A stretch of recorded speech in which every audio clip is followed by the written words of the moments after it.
Trump got called out at church? Let's see how theologically accurate she was. Let's talk about it, y'all. Middle America. And you ain't black. I don't know what I said. The first time ever any... What are you people? We're Americans. We are Americans indeed. My name is Vincent. I am Soraya. And this is Middle America with Vin. And Sorry. We are not left wing. We're not right wing. We're just right. Right. At least that's what we tell our children. You saw in the opening clip there, Donald Trump went to church and apparently got called out, not only by the pastor, but a bishop even.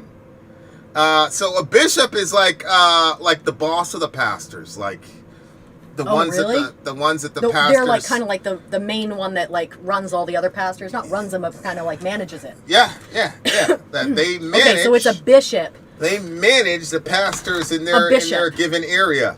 So apparently it was a bishop that called out the big homie. It was Episcopal Church.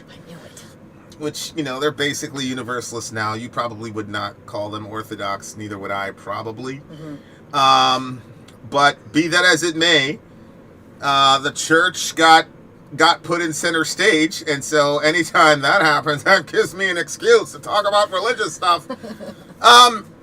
Before I even click on it, it's very interesting to me that the you know what? I'm not even going to mention that. Let me watch this thing first, because this lady apparently excoriate. I've seen so many. You know how people are with humiliated. And all the extreme language. Yeah. So you're like, was it really? Yeah, people make that kind of language symbol. and all that, and I mean, I believe that that's what Elon. I believe it was too. But I do. I do. So, but yeah. So okay. So this happened. And apparently, Crystal and Sagar from Breaking Points had a debate about it, which is very interesting to me, because I don't think either one of those are professed Christians at all. So I don't know why. I mean, I don't really understand. I don't know Sagar's perspective, but Sagar seems to be more close to neoliberal, humanism than anything religious. But again, I don't know. I don't know. But apparently, our president got called out at church, so we're gonna check it out. If you want to be part of the further conversation and meet the legends like Larry Saint Amant, you can check us out at facebook.com/ Vin and Sorry. No, not backslash Facebook. America Middle. Sorry, apologies. Facebook.com/ America Middle. And you could actually meet legends like Larry Saint A, among others. Among the many greats. It is a free speech environment, and we do take that seriously. So just beware. You are going to run into people who believe and think differently from you. And, sometimes, you need to pick your battles. Sometimes you need to stick and move. Sometimes you need to just get away. The space that's okay is too. Safe for discussion, but not for your ego. Yeah, nobody really cares about how you feel. Yep. But, it's kind of like America. All right, well, here we go. So Crystal and Sagar are going to be debating about this young lady who went in there and did what they did. So I am going to try to find... All right, let's check it out, you guys. I'm going to try to find the actual video itself. Yeah. In the meantime, guys, you know what I'm going to do? I am going to put up a poll. I want to know what... Oh, yeah, you can put up a poll as to who is right between Crystal and Sagar, because I have the video right here. Okay. Trump putting tariffs on Colombian coffee, so drink tea instead. Okay, so Trump is now beefing with the Colombians. I'm assuming it's about the immigration stuff. So he's gonna tariff the coffee from the Colombians. I mean, I like tea. I'm a black tea girl myself. Why gotta be black tea? You know why? Okay, so we're gonna check it out. Here we go. Donald Trump called out at church. Let's check it out. Crystal and Sagar, let us know what the deal is. All right, let's go ahead and get to this sermon, which became quite controversial. A bishop who was presiding over services at the National Cathedral that Trump and Vance and the whole family attended after the inauguration had a special message for the president that ruffled quite a lot of feathers. Let's take a listen to what she had to say. Let me make one final plea, Mr. President. Millions have put their trust in you. And as you told the nation yesterday, you have felt the providential hand of a loving God. In the name of our God, I ask you to have mercy upon the people in our country who are scared now. There are gay, lesbian, and transgender children in Democratic, Republican, and independent families, some who fear for their lives. And the people who pick our crops and clean our office buildings, who labor in poultry farms and meat packing plants, who wash the dishes after we eat in restaurants and work the night shifts in hospitals, they may not be citizens or have the proper documentation. But the vast majority of immigrants are not criminals. They pay taxes and are good neighbors. They are faithful members of our churches and mosques, synagogues, wadara, and temples. Our God teaches us that we are to be merciful to the stranger. For we were all once strangers in this land. So this triggered a total meltdown. Did you see the way that Trump's wife was looking at her? Trump's wife? Yeah. Melania? Yeah, Melania. I didn't want to say them. Anyway. Yeah. Hold on. That look right there? Yeah, look at her looking at her. I'm looking more at JD. Yeah, everybody, they both look. Criminals. Look at the way she's looking at her. They pay taxes and are good neighbors. They are faithful members of our churches and mosques, synagogues, wadara, and temples. Our God teaches us. Vidara, because she's a Hindu. She is? No. JD Vance's wife. Oh. She's Indian. I guess that makes her black, though, because Kamala... Anyway, let's Apparently. keep going. That we are to be merciful to the stranger. For we were all once strangers in this land. So this triggered a... Okay, so this is the... Is this the first time you've seen that? Did you know what she was going to say? No. This was the brutal call-out? Larry said she was brutal. That sounded brutal to you? No. I thought that we were going back in for more talking. That was it? I thought that was like her little introduction, and we were going further into it. There must be more. Yeah, Yeah. There's got to be more than this. Hold on. I jumped the gun. That can't be what triggered anybody. Total meltdown and angry freak out on the right, which went up to and included the president himself. We can put Trump's response here up on the screen. The so-called bishop who spoke at the National Prayer Service on Tuesday morning was a radical left, hardline Trump hater. She brought her church into the world of politics in a very ungracious way. That's true. I think that's true. Continue that. Yeah. She was nasty in tone, not compelling or smart, failed to mention the large number of illegal migrants that came into our country and killed people. Many were deposited from jails and mental institutions. That party just makes up. It's a giant crime wave that is taking place in the USA. Also not true. Apart from her inappropriate statements, the service was a very boring and uninspiring one. She's not very good at her job. She and her church owe the public an apology for a very basic message of Christian mercy and this is what compassion. I mean, Crystal. We're atheists, okay? This is what an atheist libs version of Christianity looks like. But hold on a second. Yeah. What part of what she said, first of all, offends you, and second of all, what part of it what offends me is dissonant with the teachings of Jesus. Well, I'm not Christian, so I won't get into the differences of Episcopal versus Catholic and all of that. And by the way, many of my Episcopal friends' exact complaint about the Episcopal Church is exactly about this. Basically, they'll ordain anybody, and that's why there's all these different offshoots and huge fights within the church over gay and BLM and all this stuff. So that's part of the reason why a lot of my friends, actually people like JD, became Catholic, is because of the actual doctrine that it sticks to. But this is getting over my skis because I'm not Christian. I'm not going to Christian-splain it to other people. It drives me nuts, not only with her or with others, which with people who are, what is it, like preachers who are take the pulpit under their tax-free status and then use it as a pulpit to preach politics. And so here again, like, you're watching this message of this like glib-coded bishop, like explaining a political position and using that under the word of God to make a point. And so that's why it annoys the crap out of me. My Christian friends, for them, it's a bastardization of their religion. But beyond that, it's... Well, which part of it?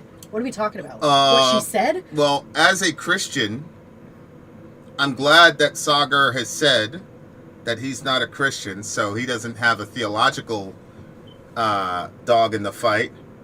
But for Saagar to say it is a bastardization of our religion is ridiculous. Well, hold on. Is he talking about the fact that it's a woman preaching? Because there's a lot of people that's not what he's saying. No, he's not camping on that at all. What are they focusing on? What did she say? The fact that she brought in the Bible in that discussion that she into was politics. mixing politics with religion. Weren't they in a church? They were in a church. Okay, so basically they're saying she should have said nothing about the politics. Don't talk about... The Bible talks about the foreigners. What are you talking about? That is absolutely the Bible. This is like people showing... Go ahead. No, go ahead. No, because we're keeping this stuff separate, so go ahead. This is what happens when a country and groups of people haven't really thought through the ramifications of their own worldview. Number one, the idea that Jesus came just to teach us religion that didn't have any impact on our politics is nonsense. It's ridiculous. Well, don't you think that the issue is that we call it religion and that we're trying to like this is a way of life. Christianity is a way of life. It encompasses everything. So it would include that. So you see what I'm saying? Like when we people have taken religion, and because their spirituality is a part of their lives, they assume everybody else does religion the way that they do. That's not how it is in Christianity. Religion is not a part of our life. It is all of who we are. And it goes into our politics, it goes into our parenting, it goes into the movies we watch, it goes into the decisions that we make for our jobs. Like literally everything. If you're following Jesus's example, you're going to make decisions based off the principles of the Bible in everything, every area of your life. Yeah, but again, this is again, I mean, I will lay this at the feet of premillennial dispensationalism and how they teach their followers, because they truly believe that Jesus came to change people's religious views, but that the political side is just left to the worldlings. And that's not true. Jesus was not crucified by the Romans for claiming to be the Messiah. He was crucified by the Romans because he was seen as a political threat to Caesar. When Jesus showed up and said, "Repent, for the kingdom of God is at hand," that is a political statement. So you've got Christians over here who are like, we need to keep our politics separate from our theology, as if that's possible. And then you have secularists like Saagar who are mad that a religious person would dare to throw their ring into a cultural issue that bleeds into politics. Oh, that's true. As if the Establishment Clause meant that Christians should be shut up because of the Establishment Clause, when the Establishment Clause has nothing to do with what that lady was saying in the church. So to me, the outrage from both of these groups to me are just people who are not consistent with their own guiding texts. Yeah. A Christian who's upset at what that woman said about any of those groups is really arguing with the Bible. And an atheist who is upset that a Christian would dare apply the gospel to a cultural issue is also being inconsistent with the Constitution. This lady has the freedom of speech. She can say whatever she wants, whenever she wants, wherever she wants, especially in a Trump America, where we get to say anything we want because, freedom of speech. Yeah. So I don't understand why both groups are upset. What are we talking about here? Yeah. Furthermore, she must have said something else because I heard brutal, humiliated. Yeah. She had a very That she should gentle. apologize? She had a very gentle, Yeah. almost submissive tone. Yeah. Listen, I have spoken to leaders of cities and governors, and I didn't have that kind of a tone. Okay, well, I mean, we were at war. I mean, I was fighting for kids, but this to me was like I said, I've confronted government officials about laws that they were doing that was unjust, and I was never as gentle as this lady. Never. This is not a person that you call the cops on. This is not a person that you bring the media out for and do all the shit that they were doing to us. She had a very... I got to keep watching this because there's got to be something else that I'm missing here. Really just about the bigger point of you're using your position and cloaking it in the faith of the Bible, which is not 100% clear, okay? Anybody out there, the Christians themselves can't even agree on what it says. What are you talking about? I would like to hear these examples. The Bible's pretty clear about its immigration policy. It's also pretty clear about what God intends for marriage. It's also pretty clear about gender and sex. There's no disagreement. There's never been disagreement historically in those three categories. Never called a council meeting on those. Yeah, I really wish... I hope the Council of Nicaea doesn't come up, but I really, there's only one thing more cringy to me than an atheist trying to explain, the Bible and basic Christian theology. The only thing that's cringier to me on that is when I hear Christians try to describe evolution. Like, if evolution's real, then why are there still monkeys? It's like, well, they don't say that you... Okay. We continue. To then use that to push what is an overtly political point, it just seems ridiculous. So, and look, I mean, no one can call me a hypocrite on this. I can't stand all this pro-life preaching and all this other political activism. I think all of them should have to pay taxes. It's one of the biggest scams in the entire country. So any political Christianity or any of that, I'm totally out on. Incredibly hypocritical for the right to complain about politics in the church when, I mean, the moral majority explicitly argue with Falwell to vote for Ronald Reagan. What are we talking about here? You had John MacArthur in 2016 and 2020. For those of you who don't know, John MacArthur, I mean, he might be going to his reward. Please, God. He's been such a faithful servant. He's been around for 80 plus years. Please take him home. Please. But John MacArthur, okay? I don't know if you guys remember during COVID, John MacArthur got up in his pulpit and told his 20,000 member congregation, there is no pandemic. So they kept coming to church. People died in John MacArthur's church. You know what happened when MacArthur got COVID? Oh, Dr. MacArthur's sick. He's being attended to by his personal staff because he's a multimillionaire. I'm not mad at him. He wrote those books. He earned his money. I'm not mad at him, okay? Not everybody's going to be like John Piper. John Piper took all the royalties from his book and sent it to the Elders Fund and told the elders to distribute the money as they saw fit, okay? That's John Piper. That's not John MacArthur. Fine. Okay, he made his millions. You know what happened? He got sick, his wife got sick, and they had a personal doctor at their house. And then they went to the church and said, hey, be with your families for a couple weeks. We want to give Dr. MacArthur a rest, which is bullshit because we all know when the big guy goes out, they had Steve Lawson, they had an all-star team. Anybody could have picked up. They had a COVID outbreak at their church. People died.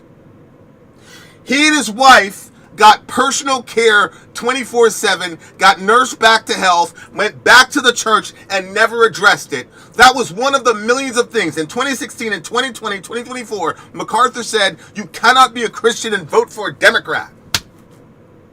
So now this lady stands up in church and gives a plea like this, and really you got Christians saying we have to separate church and state, they shouldn't be able to preach? Are you kidding me? Are you serious? I'm not even getting into the meat of the discussion, which I will, but the hypocrisy here is insane. Insane. Insane. What are we talking about here? You're saying with MacArthur, they didn't say anything about all that situation that happened.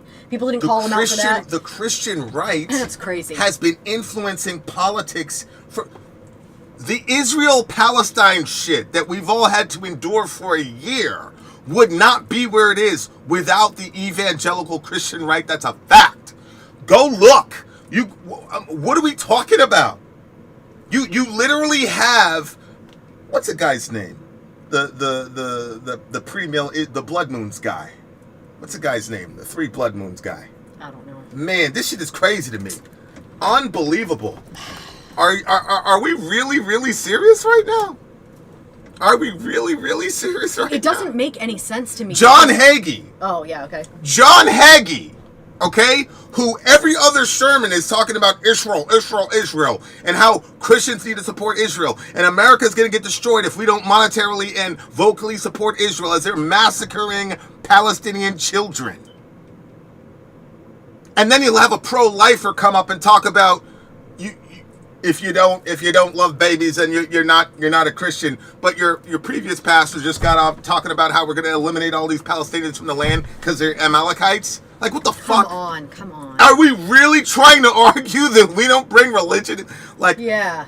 This is mind-boggling to me. I haven't even gotten into what she actually said yet. Yeah. But my God, this is insane. Yeah. This is insanity to Chuck me. said she was very soft-spoken and earnest. The Bible's immigration policy does come into conflict with the MAGA immigration policy. That is 100% true. Yeah. I'm not even talking yet about what's being said, but this is insane. Unbelievable. No, I'm sorry, Hillbilly, whatever your name is, God bless you, but you're completely wrong, and I'm going to show you in a second. He's absolutely right. The MAGA immigration policy is not, you cannot find that in the Bible. We continue. Politics is a central part of the certainly evangelical, like you go to any of these mega churches, and it is super political. And the truth of the matter is, though, I mean, to the extent that politics and religion both have to do with your core values, which both of them do, I don't think you can really extricate politics completely from religion. But It's what's impossible. interesting to me, I mean, But that's what they say. Wait, That's but- their justification for what's for interesting all to- of their like, political activism. what's interesting What? We don't need justification for our political activism, Sagar. I don't need any justification for my activism. I need justification for being inactive in the face of injustice Injustice like when that, I have a hand in it. Yeah. That's the biblical idea. Yeah. You know, people don't understand this. The parable of the Good Samaritan was not a be nice to everybody parable. That was a political parable because these people were literally at war with each other. Maybe not everybody knows that story. Okay, so the Samaritans and the Israelis at the time were actually genetically related, but during This sounds familiar. during the exiles, okay, the people in Samaria, right, because Samaria used to be part of Israel, intermarried with the invaders, and so the Samaritans became half-breeds. They got excommunicated from the Israelite worship and cultic structure, and so because of that, the Samaritans had to build their own temple. They had to have their own kind of version of the scriptures, etc., etc. So by the time you get to Jesus's time, the Samaritans and the Israelites had real political and theological beef because they killed each other. As a matter of fact, a couple years earlier, before the Gospels was written, the Jews had destroyed the Samaritans' temple. Okay? Destroyed it. Leveled it.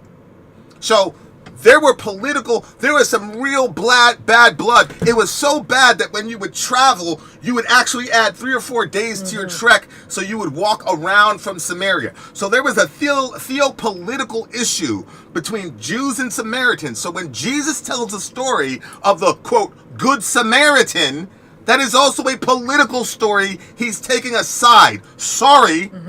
And by the way, the side would be interpreted as far left extremism today. Sorry. Yeah. Yeah.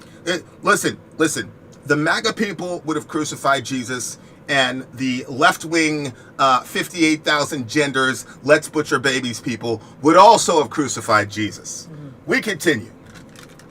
To me, though, is that I'm also not like an expert on the Bible.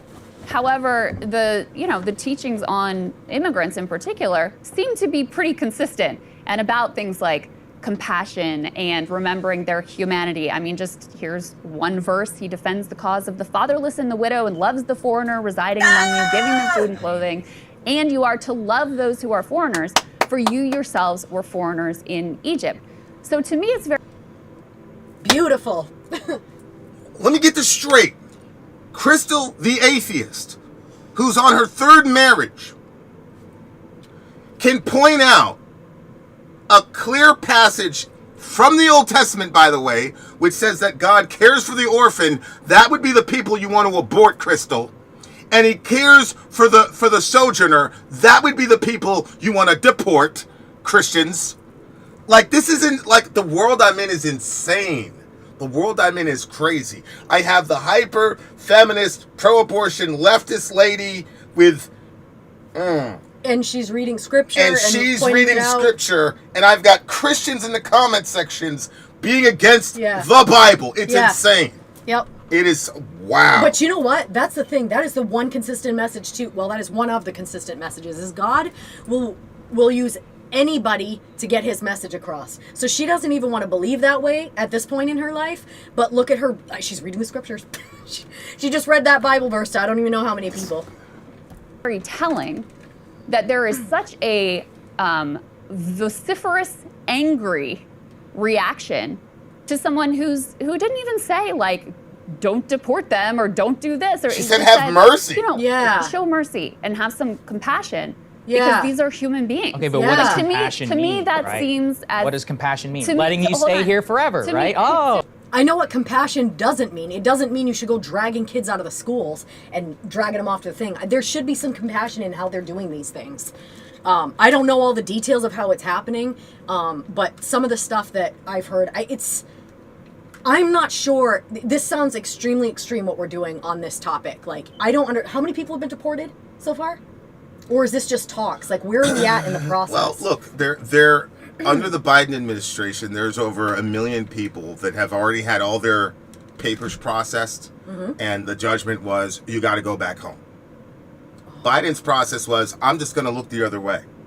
So there are 11 million people that came in from from Trump to Biden. He killed the Remain in Mexico plan, all the rest of it, and then he made Kamala the border czar, so he has no responsibility. But the fact of the matter is, he put these people in a horrible circumstance, and they had no plan. The only plan was we're going to score a political touchdown because we made a big deal about all the immigration stuff. So we're going to score a touchdown, bring all these people in here, keep them in cages. We covered all of this. We covered all of this. So I'm not saying that the Republicans are particularly evil here. What I'm saying is both of them are evil. Biden brought those people in here with absolutely zero plan to help them. He just wanted to be able to score a little spiked football on the emotionalism that people had, rightly so, because of the kids in cages stuff. But he had no plan for those people. So now you've got 11 million people in here, and you turn people who were pro-immigrant and all this shit. 40% of California went for Trump. If you want to say the immigration problem wasn't a problem and the crime problem wasn't a problem, fine. Do that if you want. It was a significant problem. Biden did nothing to stop it. He brought these people in here, and now he gave Trump a 5-mile-an-hour fastball, because when you start threatening the physical integrity of white women, shit is going to move. It's just, that's it. Okay? If Laken Riley was Daquisha Jones, we wouldn't be in this situation. But it happened to a white lady. It's mind-boggling to me that we're like, I feel like I'm in the Twilight Zone on both sides here. Like, it's unbelievable to me. Unbelievable to me.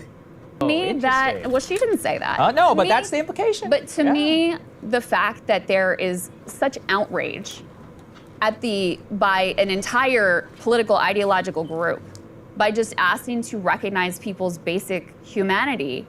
And, what she said, again, I think is entirely consistent with the teachings of the Bible and, the message of Christianity and Jesus Christ, etc.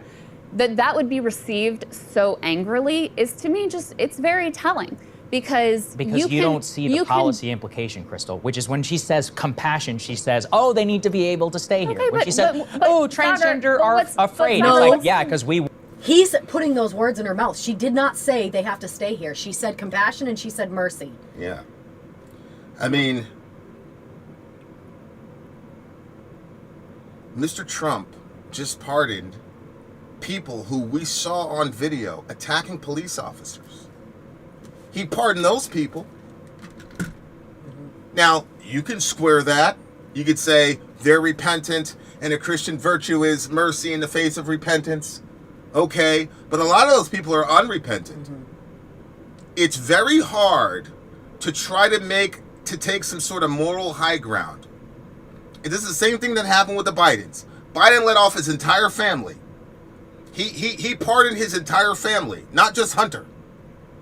And of course, one question is, well, why does he need to? Yeah. Sadaqta, right? Why do you? What? So what have they been doing? So when Trump was calling you the Biden crime family, that shit must be real then. Right. Because when Trump left office in 2020, he didn't pardon his son.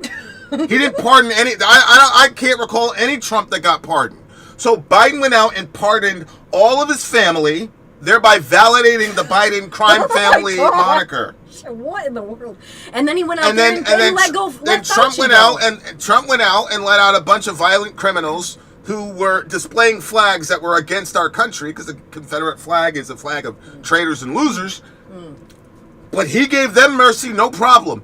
She didn't say you have to have a policy where every illegal immigrant stays in. She just said have mercy. Yeah. Like, for example, maybe you run into a family and they've been here for 5 years and the dad works 2 jobs and the mom is a nanny and the kid is going to school and she's a badass. Look the other way, maybe. Leave him alone. Yeah. That's mercy. Yeah. See, in Christian theology, mercy has a very specific function. Mercy functions when you've broken a rule and you don't get the consequence. That's mercy. Grace is you have done something that is not worthy of a reward, and yet God rewards you anyway, like giving me children. Me. So when she says mercy, she is already assuming that the person is in the wrong, because otherwise they wouldn't need mercy. So she's actually, and they accuse Paul of this. They accuse Paul of being lawless. He says, I am not pushing aside the law by preaching grace. He's rather, I establish the law. How? Because you don't need grace unless you've broken the law. So you don't need mercy from our immigration policy unless you've broken it. So she is not saying show mercy and compassion. She's not saying alter the complete laws of your country. She's saying be merciful in the application therein. God. The other thing, too, is that the Bible says the wages of sin is death, and the gift of God is eternal life. Trump was shot at. God gave him mercy. That bullet went right past him. God gave him mercy. The Bible also talks about when there was this one guy, he owes another person some money. It's a small sum. But the guy comes to him, he's like, you better pay me the money you owe me. And this guy says, I don't have the money. And so he says, you tell the story. I mean, it's getting a little muddled. Well, the guy owes the king $1 million, and the guy says, let me work, and I'll pay it off. And the king says, you won't be able to pay it off in 50 lifetimes. And the king says, you know what, man, go ahead, man, you're good. Just don't do it. You're good. So the guy goes out after being forgiven that, and he sees a guy who owes him 35 cents. So he rolls up to the guy and he puts him in a rear naked. Where's my fucking money? And the people are like, yo, ain't you the guy that the king just gave $1 million discount to? Yeah. So they went to the king and said, yo, that dude that you left, So the king said, for real? Where are you at? So he threw him in jail and he put all of his family into slavery until he paid the last amount which means he screwed his life forever because he was so unmerciful. And my point is to say the first Unbelievable. guy, the one that he didn't forgive the smaller debt, he was looked at he didn't forgive the smaller debt, but his big debt had been forgiven. And Trump, just like everybody else, he was born in sin and he's a sinner just like the rest of us. So he needs forgiveness just like the rest of us. God gave him mercy that day and did not take his life, but he should have more compassion and mercy, seeing as he's been forgiven a great debt. That these people, they came into the country illegally. Did they sin against God though? There are Christians that are disagreeing. She must have said something else. It can't be. There's got to be more. It cannot be. There's got to be that. more. It can't be that. There's gotta be No more. way. We want children not to be plugged full of hormones. But what's so wrong That's with not- her having Because- that view? No, and there's framing, nothing wrong with it. But You're here's the thing, cloaking it in you're Jesus. also- That's the issue. You're also putting words in her mouth Oh, that come she on. didn't. It doesn't take a that she genius to didn't figure out what's say. happening here. I'm very surprised at Sagar, because Sagar is usually pretty balanced. She did not say, great, now shoot your kids up with a bunch of hormones and let every illegal change. She never advocated for changing the law. She never did. She just said be merciful and compassionate. Well, what does it mean? You can define it. That's my thing. Like, sometimes, like, I don't, like, define everything to death for our kids because they're supposed to have some wisdom. Like, there's a big primer here and not what to think, but how to think. We do principles here in the household. So we don't give our kids the ability, we don't, like, give them every little detail. Because you know why we do that? We say, we're not going to give you details. We're just going to give you principles. Because the more details I give you, the more loopholes you have to be disobedient. And that's what's going on here. There's a principle. It's compassion, it's mercy. Compassion, cum passion, to suffer with the people. If you're going to send them off, at least allow yourself to enter into that place emotionally where you suffer with the people. Because if you do that enough times, it's going to be unbearable for you, and you're going to have mercy to relieve your own pain on these people. That's Christianity. Yeah. God never said, okay, you guys did this, this, and that. I'm going to suspend my law for you. That's not what he did. But he also didn't say, that's the law. It is what it is. See you guys at the judgment. God said, I'm going to suffer with them. Yep, they fucked up the world. And that's where I'm going to go right into the middle of that pile of shit that they have created. And I'm going to suffer with them. And you got Christians upset because Jesus went to the cross for your disgusting sin, and you're upset because some lady told you to be compassionate? Are we out of our mind? What are we doing? What are we doing? It would be one, like I said, she must have said something about, like, Trump being the Antichrist. Yeah. There must be something about the Antichrist or something in here, because the level of blowback over these comments are insane to me. So if Must be something else she's going on. allowed to have her No one's saying you're not religious allowed. faith and interpretation of this, and the fact that there was such outrage over just like, hey, maybe show some mercy to these groups because they also are human beings and they're also like, fearful in this moment, which I can tell you is definitely 100% true. I think it displays that there's such a level of dehumanization that goes. I have never heard that phrase before. The sin of empathy. Where in the Bible is that? Show me where Jesus says anything about the sin of empathy. Who made that up? That's Douglas Wilson and his crew. Are you kidding me? Which That is satanic. J.D. Vance and Peter Thiel are disciples of J.D. See, That is satanic. These people who are like, oh, the religious, they don't understand Douglas Wilson. They have no idea. They stop at Peter Thiel. They have no idea. They have no freaking idea. J.D. Vance is a disciple of Douglas Wilson, and Wow. yeah, they came up with the whole sin of empathy thing. Then that makes more sense. That's crazy. Yeah. That is crazy. The sin of empathy. That makes me sick. I don't have an issue with what she said about illegal immigration, but I have an issue with what she said about the LGBT stuff. She said she used the term transgender children. There's no such thing as transgender children. I also hate how she's clergy, which is something Paul forbids. I don't understand what people mean when they say there's no such thing as transgender children. There are absolutely transgender children. This is ridiculous. Like, Yeah. ridiculous. We continue. And I think it's possible to say I have compassion for these people, but also obviously this isn't the view I agree with, but also I think there are these other priorities, and we have to have borders and be a nation, and we have to take care of the people here. Like, you can still have empathy for human beings. God uses kings, queens, and rich people to use for his will. Yes, one of those rich people he used for his will was named Pontius Pilate. And he also used the horrible people who called for the blood of Jesus. And Pilate said, "Shall I crucify your king?" And they said, "Yes, his blood be on us and our children." And the Lord Jesus visited those people a generation later, as he said he would. And he did. He put their blood all over the ground. So, yeah, it's true. God does use the rich and people all the time, but the scripture also says he has a purpose for everything, even the wicked for the day of evil. And the problem that happens is when people read the Bible, they never think to themselves, what if I'm the bad guy? I know.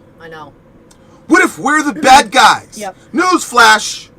If you have a problem with people saying be compassionate to children, be compassionate to people who God said he loves, be compassionate to people that God says, if you fuck with them, they will call to me, I will answer, and I will have your wives as widows and your children as orphans. He gave them a death threat if they were not good to the immigrant. So this lady could say, Mr. Trump, you rightly said that God spared your life. But you might die. God might decide to let the bullet hit you the next time if you don't show compassion, because he explicitly stated that if the sojourner calls out, or the orphan or the widow calls out, and you're not protecting them, that God would visit your land, and that the wives would be widows and the children would be orphans.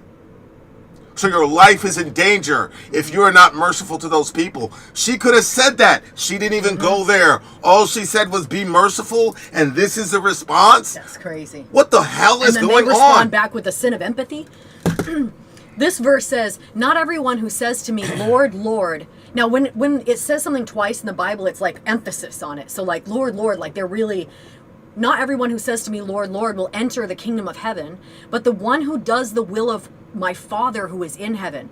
On that day, many will say to me, Lord, Lord, do we not prophesy in your name, and cast out demons in your name, and do many mighty works in your name? And then I will declare to them, I never knew you. Depart from me, you workers of lawlessness.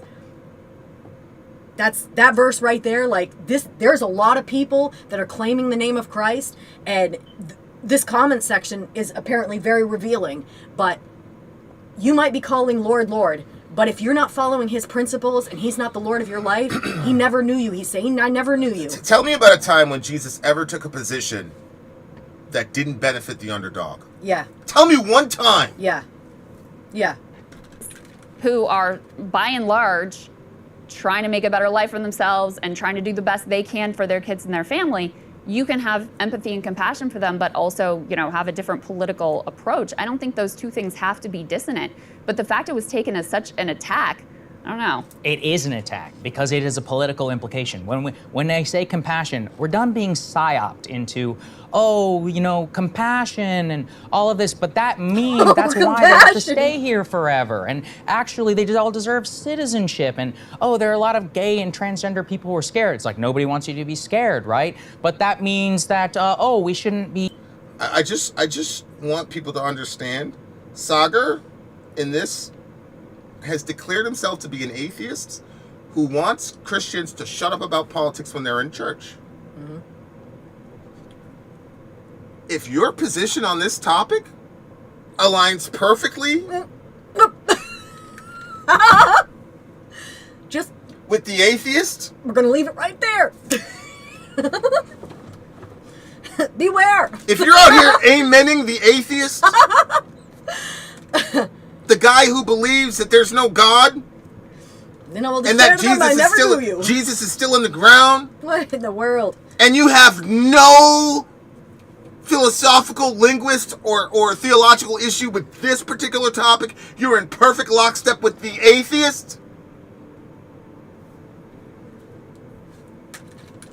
Worried about plugging children full of hormones and or whatever, sports leagues and allowing men to compete in women's sports. It's like, we all know what it means. That's why this is being rejected. And by the way, I was around long enough to be against church and state whenever it was coming. The left was criticizing the right. I think we should do the same here. No offense. No, Applejack, at the beginning of this particular video, he said, we're atheists to Crystal. Mm-hmm. I don't really care what Jesus has to say about my country's border policy. You guys... I don't care what Jesus has to say about my country's border policy. This makes perfect sense. He's an atheist, he's a secularist. It makes perfect sense. Mm-hmm. But if you agree with this meltdown over this woman, there better be more that she said in this sermon, bruh. If you listen to what the man just said. He literally just said, I don't care what Jesus has to say about the border of my country. You better be careful. Cool. No, he's being consistent with his worldview. Cool. Yeah. Yep. But if you're a Christian and you're on this guy's side, this is what I'm saying. You're saying he's being consistent. I understand that he's being consistent. He's also being extremely foolish because he's calling it his country and he's telling Jesus to get out of this situation. That's crazy. I'm sorry, you're insane. And I pray that God has mercy on you because, to be honest with you, that worries me, hearing him say something like that. That's crazy. Unbelievable. But God, please have mercy on him. Unbelievable.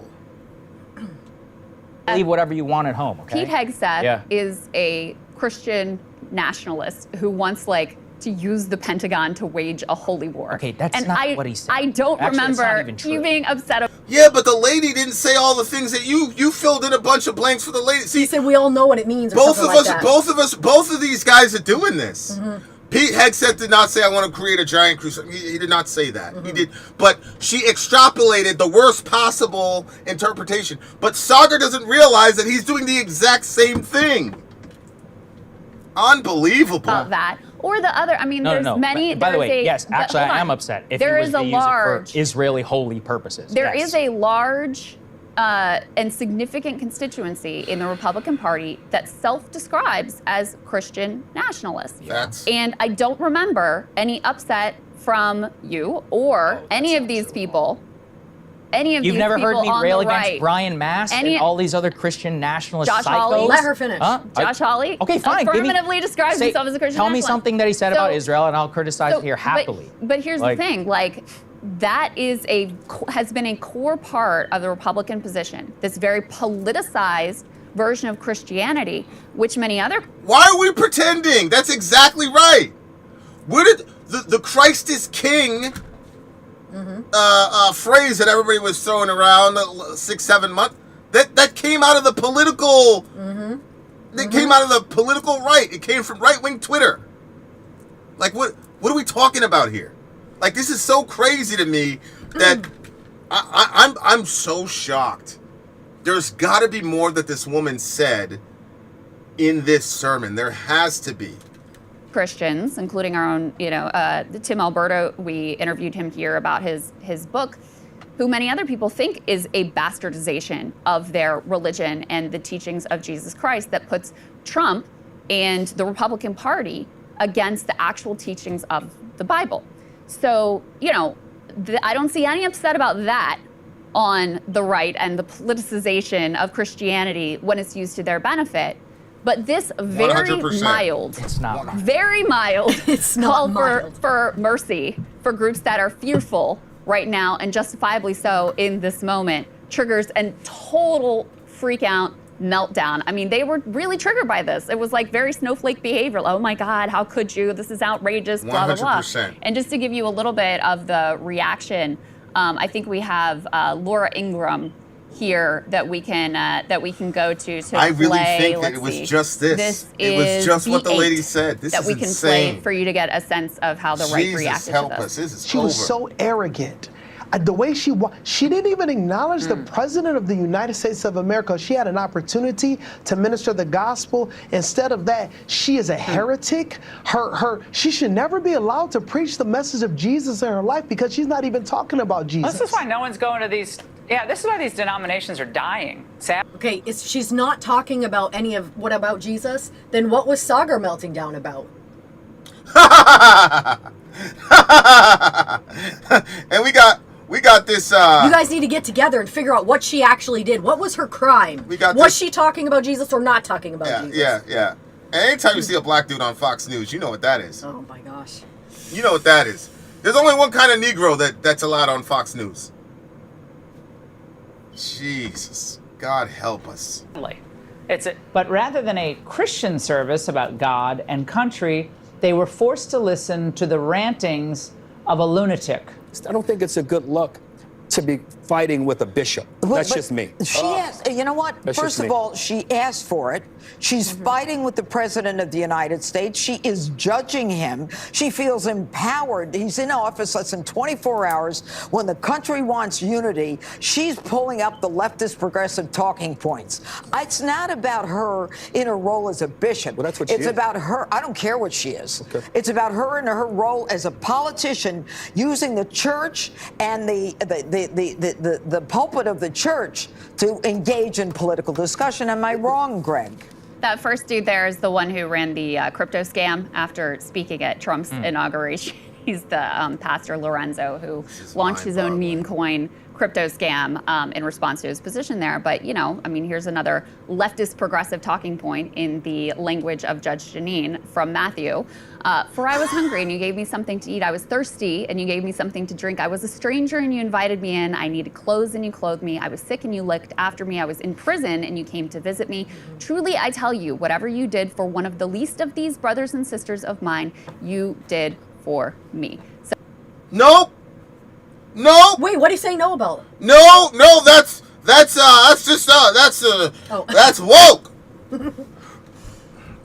just I can feel the Tennessee whiskey right here. That's woke. Oh my God. I can taste the straw in my mouth, right? Whoa, that's woke. Talking about helping out these people, helping them out. Why don't you help me?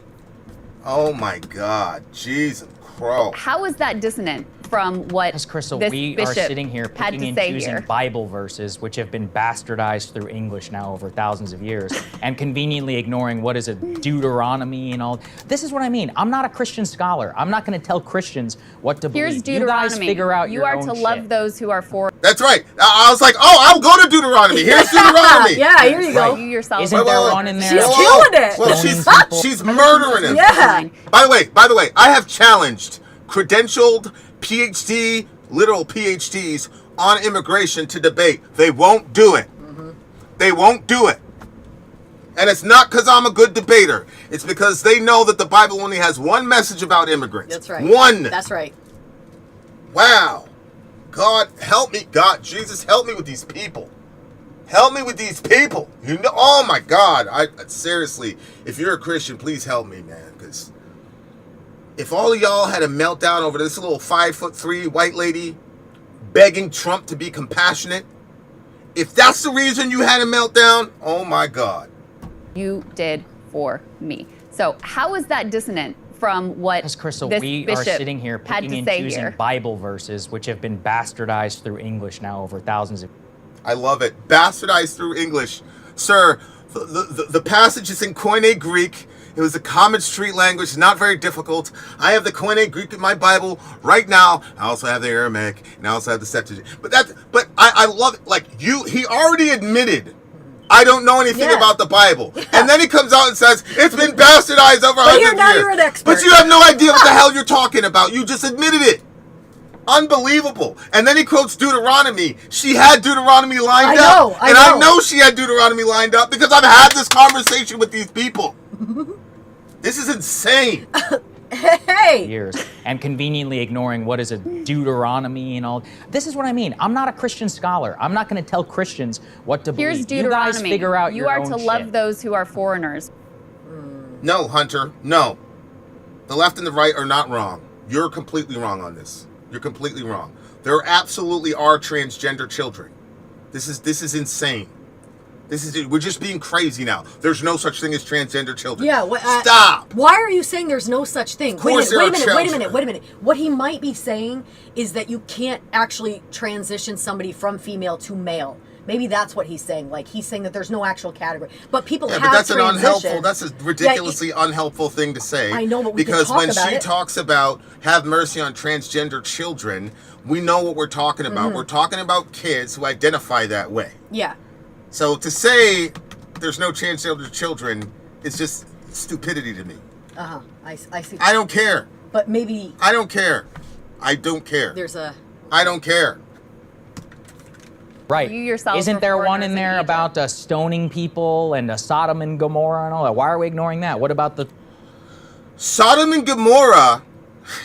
once again, you brought this up because you, as you said, you are not an expert. Why did Sodom and Gomorrah get stoned? I'm sure that you think it was because of the gays. Why homosexuality? Why did God destroy Sodom and Gomorrah? See, this is what happens. Everybody so says the same Sagar's out there. First he threw out Deuteronomy because he believes in this whole the God of the Old Testament was mean bullshit. Mm-hmm. So first he threw that out. Then she read it to him, and then when that got read to him, he goes, "Well, what about stoning?" There's nothing that says anything about stoning an immigrant.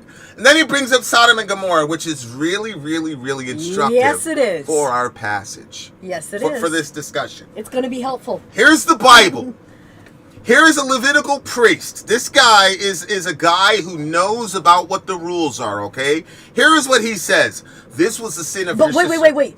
Before they got to this point, some foreigners had come to their town, right? Isn't that the same story? Who? With the Sodom and Gomorrah? Didn't they first... Sodom and Gomorrah. Didn't they first come... Yeah. But... You think that would be too much? Go ahead. Yeah. Go ahead. Look.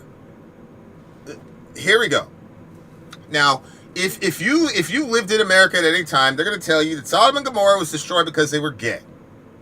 Actually, the story of Sodom and Gomorrah is actually a story about how you're supposed to treat immigrants and how God reacts when you mistreat immigrants. There it is. This was a sin of your sister Sodom. She and her daughters were arrogant. I don't care what Jesus has to say about my country. Overfed and unconcerned. We got a lot of unconcerned people in America. Yeah, we do. Oh, that's a baby in the womb. I don't give a fuck. Oh, that Mexican kid is in the image of God. Unconcerned.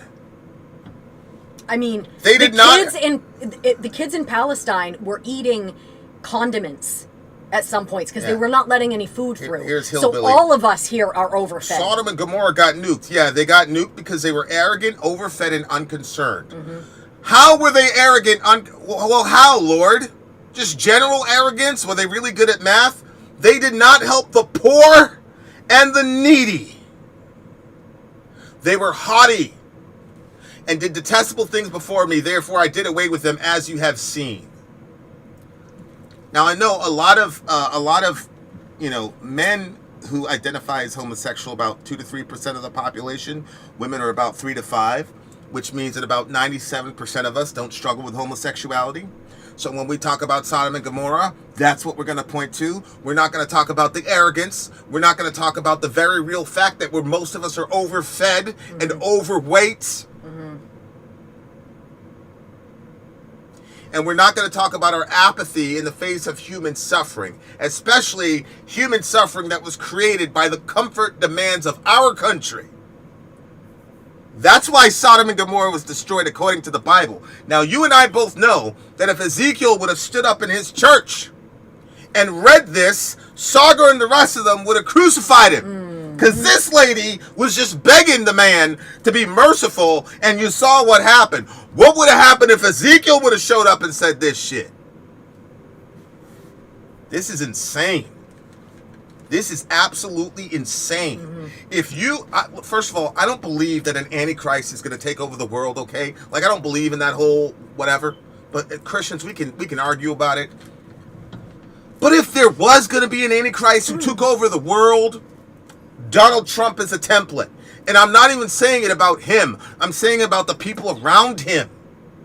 Because these people are so loyal to this man that they have no loyalty to the text of Scripture.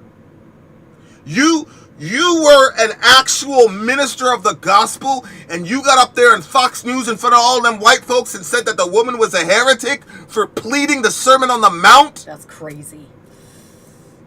That's how you would get an antichrist. A very evil idea from the most powerful country in the world, the most powerful person saying this to the most vulnerable people, and the minister of the gospel's on the side of power? When? Where did they do that at? We're on the side of the powerful. Disgusting. Holy shit. This is not my religion. That you shall not put crops side by side, specifically. Look, Doesn't say that either, Sagar. What Try did he again. say? But crops You side can't by put crops side by side. Oh. Yeah. Look, if you already admit that you don't know jack shit about the Bible, you then should shut the stop fuck up throwing about it, stuff then, out, bro. because- You don't know what you're talking about. Jesus talked about. First of all, no. We're not doing this. Here we go. We're gonna go there. Do it. We're gonna go there because Sagar went there. So she is asking. She gave up these very, very specific passages, and then he just kept bringing all types of weirdo shit up because he doesn't know what he's doing. Here we go. Netanyahu's the Antichrist. There's no way Netanyahu can be the Antichrist because everybody on the planet knows that this man is evil. Netanyahu himself knows that he's evil and he's satanic. Woe to you, scribes and Pharisees. By the way, the scribes and the Pharisees were the evangelicals of their day. They were the ones that took the Bible really, really seriously. They interpreted it, memorized the whole thing. Jesus said, woe to you, scribes and Pharisees, hypocrites, for you pay tithe of the mint and the anise and the cumin, and watch, and you have neglected the weightier matters of the law. What are they, Jesus? So yes, there are laws that talk about plant this here, and Jesus Christ himself said that there are weightier matters. Yep. There are laws that are more important than those details. What are they, Jesus? Well, let me give you some categories, Vin. Because I'm not going to go into specifics, because the more specific I get, the more loopholes you get. I learned my parenting from Jesus. Listen to what he said. Justice, mercy, and faith. These you ought to have done without leaving the others undone. Sagar. Do you notice it starts out with justice, then mercy? God almighty. Justice, that's why I fight for babies in the womb. Mercy, that's why I fight for Mexican babies. Faith, that's why I'm still in this country. Jesus, help us, Lord. What in the world? How can you be a Christian and agree with the atheist? The atheist who just told your Jesus, he just gave Jesus the finger. Yeah, I don't give a fuck what Jesus has to say about the borders of my country. Fuck him. What are we doing? Really, you. How are you agreeing with this guy? It's insane. You're turning me into Bill Maher from Religiously. I mean, I'm not. That's what I mean. So I'm why not are we a reading? Christian. Why are we picking and choosing Bible verses and saying this is what? Because you're angry at the lady for quoting the Bible in church, Sagar, you weirdo. What is wrong with these people? It's crazy because it seems like he's getting more agitated every time she reads more Bible. Yeah, it's because he's got that demon in him. Jesus, because that I don't know anything. But to be honest with you, one of the most Not even Bart Ehrman would say we don't know what Jesus believed. What are you talking about, Sagar? consistent. There are many inconsistencies in the Bible. Maybe one of the most consistent themes is the treatment of the quote foreigner, meant to be treated with compassion, humanity, etc. So to pretend like this is some quote unquote leftist talking point versus something that is consistent with her view of the Bible, and people can hold other views, and people do hold other views, and that's fine.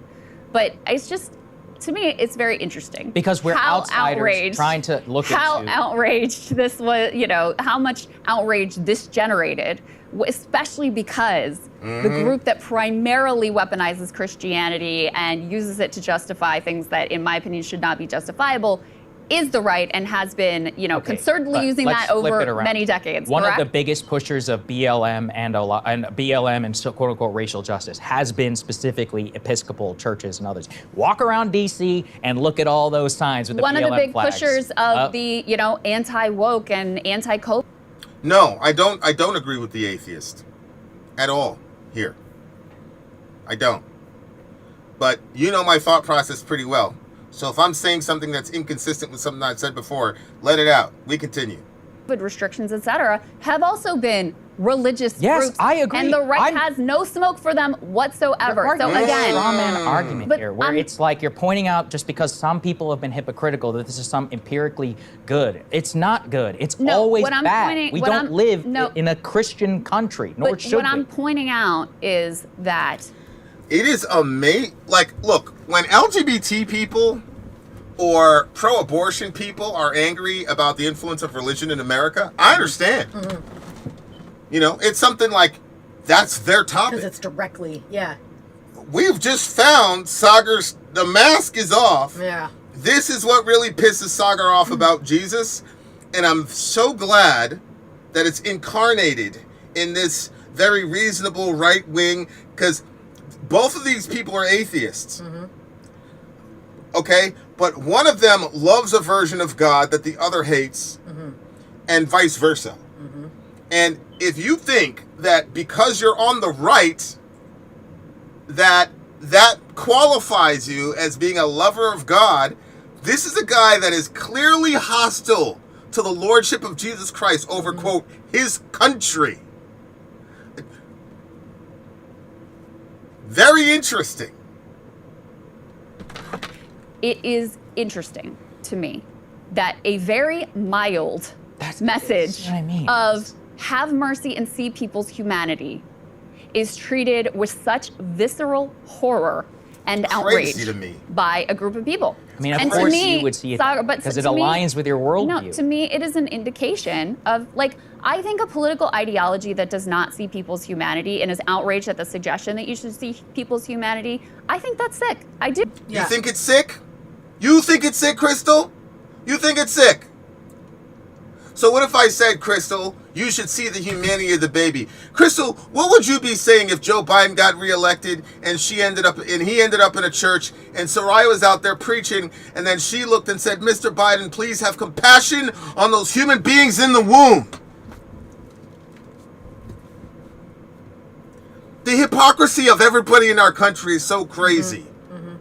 I hope you understand this. We're the lone superpower on the planet. I don't care what anybody believes. I truly do not give an actual flying fuck. I don't care. Here's what I'll tell you. There's a real God in heaven. It's real. And if you think we're going to get away with the shit that we've been doing to vulnerable people so that we can be, not only just survive, be comfortable. A lot of this is about American comfort, man. Now listen, I know there's practicalities about poverty and pregnancy. I know there's practicalities about poverty, crime, and the immigration problem. I know. And there may not be a right solution yet, but there ought to be a group in this country that advocates for the forgotten and the broken and the actually disenfranchised. And to this moment, there is no political party that is consistent. Crystal is out here talking about how sick it is not to recognize the humanity of people, and yet she thought that the entire country was going to elect Kamala Harris for the right to go and murder human beings in the womb. No. Disgusting people. All of us. They have all gone out of the way. I think that is really sick. And that's the vibe that is coming out here. I mean, you talked about J.D. Vance, like, he's a Catholic, he's a very religious guy. Surely he recognizes the, Yes, he does consistency with the recognize Bible everyone's humanity, Yes, so including why the is it people who are. so outrageous? Why are you rolling your eyes? Why is it so where's the bishop talking contempt-filled about people to- who have been murdered here by who are illegal immigrants, Why- or the people who suffer as a result of illegal immigration? Oh, there's no humanity there. Because the most powerful person in the world has consistently, for almost a decade, characterized them as criminals that have been let out of mental institutions, which, by the way, is very strange. I Asylums, never he said. really No. he says over and over again mental institutions. I had no idea where the mental institutions thing came from until yesterday. We were listening to a show, and this woman had a theory, and I agree with her theory. He takes the term asylum, because we have immigration, we have asylum seekers. He thinks the term asylum means like mental asylum, and so he believes that they're going into asylums and sending people across the border. Okay? So that's why he's saying that. Christian people are supposed to have a bias when they engage culture, and it should always be the powerful need to get called out for the mistreatment of the powerless. That is the Christological pattern, that is the prophetic pattern, that is the apostolic pattern, that is the pre-Nicene pattern, the anti-Nicene pattern, and the post-Nicene pattern. It is only in the United States of America where Christians put the Constitution in line with the fucking Bible. That's not how the religion started, and the people who started and planted our religion had a completely separate methodology of engaging these topics. Please, Christians, learn your history. The Church of Jesus Christ did not start in 1776. Interesting. We're not going to talk about the effects of hormone changes on little girls and boys, and with a sociological agenda being pushed here. I agree. I think that this is one of the things that kills me about my left-wing friends. Left-wingers, you guys were the ones that taught me that when you're in a capitalist construct, you have to look for the capitalist incentive in all of these movements. You guys were the ones that taught me that. You guys opened my eyes to the pro-life movement. And I said, wait a second. These motherfuckers running around selling shirts, all type of shit. Then I looked, millions and billions of dollars. My left-wing friends were right. There is a capitalist component to every movement in the world. But my leftist friends, if you get a 16-year-old and you convince them that they're trans, that young lady will have to go for the rest of her life to get shots of hormone shots for the rest of her life. You have a patient for the rest of your life. That equals money in big pharma. And there is absolutely a fiduciary motivation in the minds of these people to diagnose these kids that way. Those are facts. But anytime that gets brought up, you guys all of a sudden forget. And all these doctors, they just love kids, and they don't have any they don't have any capitalistic urges whatsoever. It's only right-wing doctors that have capitalist urges. Left-wing doctors, no way. Ridiculous. We continue. There's no humanity for the victims of any of that, Sagar, or those of us who have our country obviously we completely. disagree. Yeah, that's my point. That's completely fine. No, but the fact that it was so triggering. But if to we talk about those people's humanity, then nobody wants to hear it, right? Sagar, it's only the humanity of people from Venezuela, not from America. That's not true. Yes, it is true. Yes. The thing I'm pointing out. All right, I'm trying to listen to Sagar because I'm a little mad at him. I couldn't, because they were both talking at the same time. He's talking about the humanity of, like, for example, Laken Riley. So Laken Riley was a white American girl. She got killed. Jogging. By her college in Georgia. We don't even know the name of the woman that got burned alive in the subway. That was also an immigrant that got sent back here. We don't know the name of that person. And so I do think he has a point there. I do think. What was his point? I didn't hear his point. He's saying there doesn't seem to be any compassion on the left side for the Laken Rileys of the world. And I think. Oh, really? That's true? That's true. Yeah. They look at it the same way they kind of treated Anna. It was kind of like that was bad, let's not talk about it. Oh, really? You never heard anybody on the left talk about Laken Riley. They never mentioned you remember her. that blonde Majority girl that we were Report, none of following? those people ever did it. Remember that blonde girl that we were following that had gone missing with her boyfriend, and then he like melted down yelling at her? And Yeah. What about that? Did the left talk about her? Well, yeah, Abigail, but, or yeah, okay, but what's there, the difference? there was a controversy. One, it wasn't an illegal person that killed her, right? So it was a regular American. It was her boyfriend, whatever. So the gasoline that got thrown on the girl in the subway was an immigrant that did that to her? Yeah, he got deported, and then they brought him back, and he did it in New York City in broad daylight. And there was no outrage about that on the left side. There really wasn't. It was like it didn't happen. Are you serious? Yeah. Why? Look, I think their logic is the same logic that they did with Anna. If we admit that this happens, then all the work that we did for all these people is going to go by the wayside. But you can't do that. That's why the scripture says you have to have a just hand and an honest ephah, that you have to judge. So look, watch this. Even though I said your bias should always be for the powerless over the powerful, that's a bias. But then when you judge the situation, there are times when the evidence is compelling that even with the bias, you were wrong, and the full extent of the law should be brought down on your head. That guy should not have made it to fucking court. Honestly. But what happened was the cops were so they could not process what was going on. It was just so, because like I said, New York is crazy. You see a lot of shit, but I haven't seen that in New York City. Like, it was insane what happened to her. It was horrific, and the left just went around like nothing happened. And I get that you're trying to be compassionate to the immigrants and it's a bad time for them, but that was horrific, and an example should have been made out of that dude. But instead, he just sat. He was allowed to sit there and watch the shit happen. But again, like, I'm not judging those cops because it was such. It's just been in shock. It's just not something. Like, we've all seen like probably hundreds of deaths on TV. Okay, somebody gets shot. Blah blah. We probably, I've seen, but not that. That is something different, and it should have been a complete national outrage, and it really wasn't. It was like nothing happened, and nobody on the left really covered it. I mean, they're right about that, and that's what I'm saying. Like, something is fundamentally wrong with us, man. Yeah.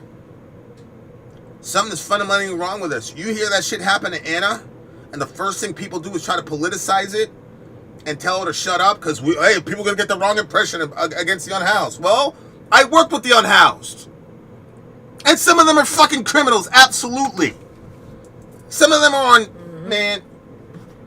So I agree. I'm angry at Saagar right now. I'm actually offended, for Christ's sake, but he is right about that. There is a gap, and we're so tribalized in the country now. We don't want to give anybody a win. And we all lose. And so, right. So humanity loses. So you got people saying, look, yeah, give me your target and all this, but the world is dangerous. We got cartels over here. We got this over here. This is not cool that we're just letting all these people in, man. And Joe Biden and Kamala and all the rest of these people, they all got security detail. But regular people in California do not. So I get it. Then you see this woman gets burned alive in broad daylight. Nobody helps her. And you got hundreds of people watching this and nothing happens. Of course you're gonna be hostile to the I get that. And honestly, on the left, you guys, it was like, I don't even remember the girl's name. That's how unimportant it was. That was a beautiful girl, 19, 20 years old, gone for no fucking reason from a person who should not have been here. That's a fact. And like, we can't mourn her collectively. She's got a family. Nobody cared. Okay, well, when you do that, it does something to the soul. And you got a lot of people that are watching that got 18, 19-year-old daughters. I got daughters. And I'm trying to let them be adults and free people. You know, our boys, they get encouraged to take risks and things like that. But my girls, like, there's such a security protocol for them even to go to and from. And it's not fear, but I'm terrified for my girls, man. And like, that happened and nobody cared. It was like so horrific that we just wanted it out of our mind. Out of our mind. And that guy just stood there, man. I'm like, you can't watch something like that happen have daughters yourself, have white daughters yourself, watch that happen, and see your country say, I don't give a fuck. You see that happen, it's going to corrode your soul to the point where you go, oh, you don't care what would happen to my daughter, so fuck all of you guys and get out of here.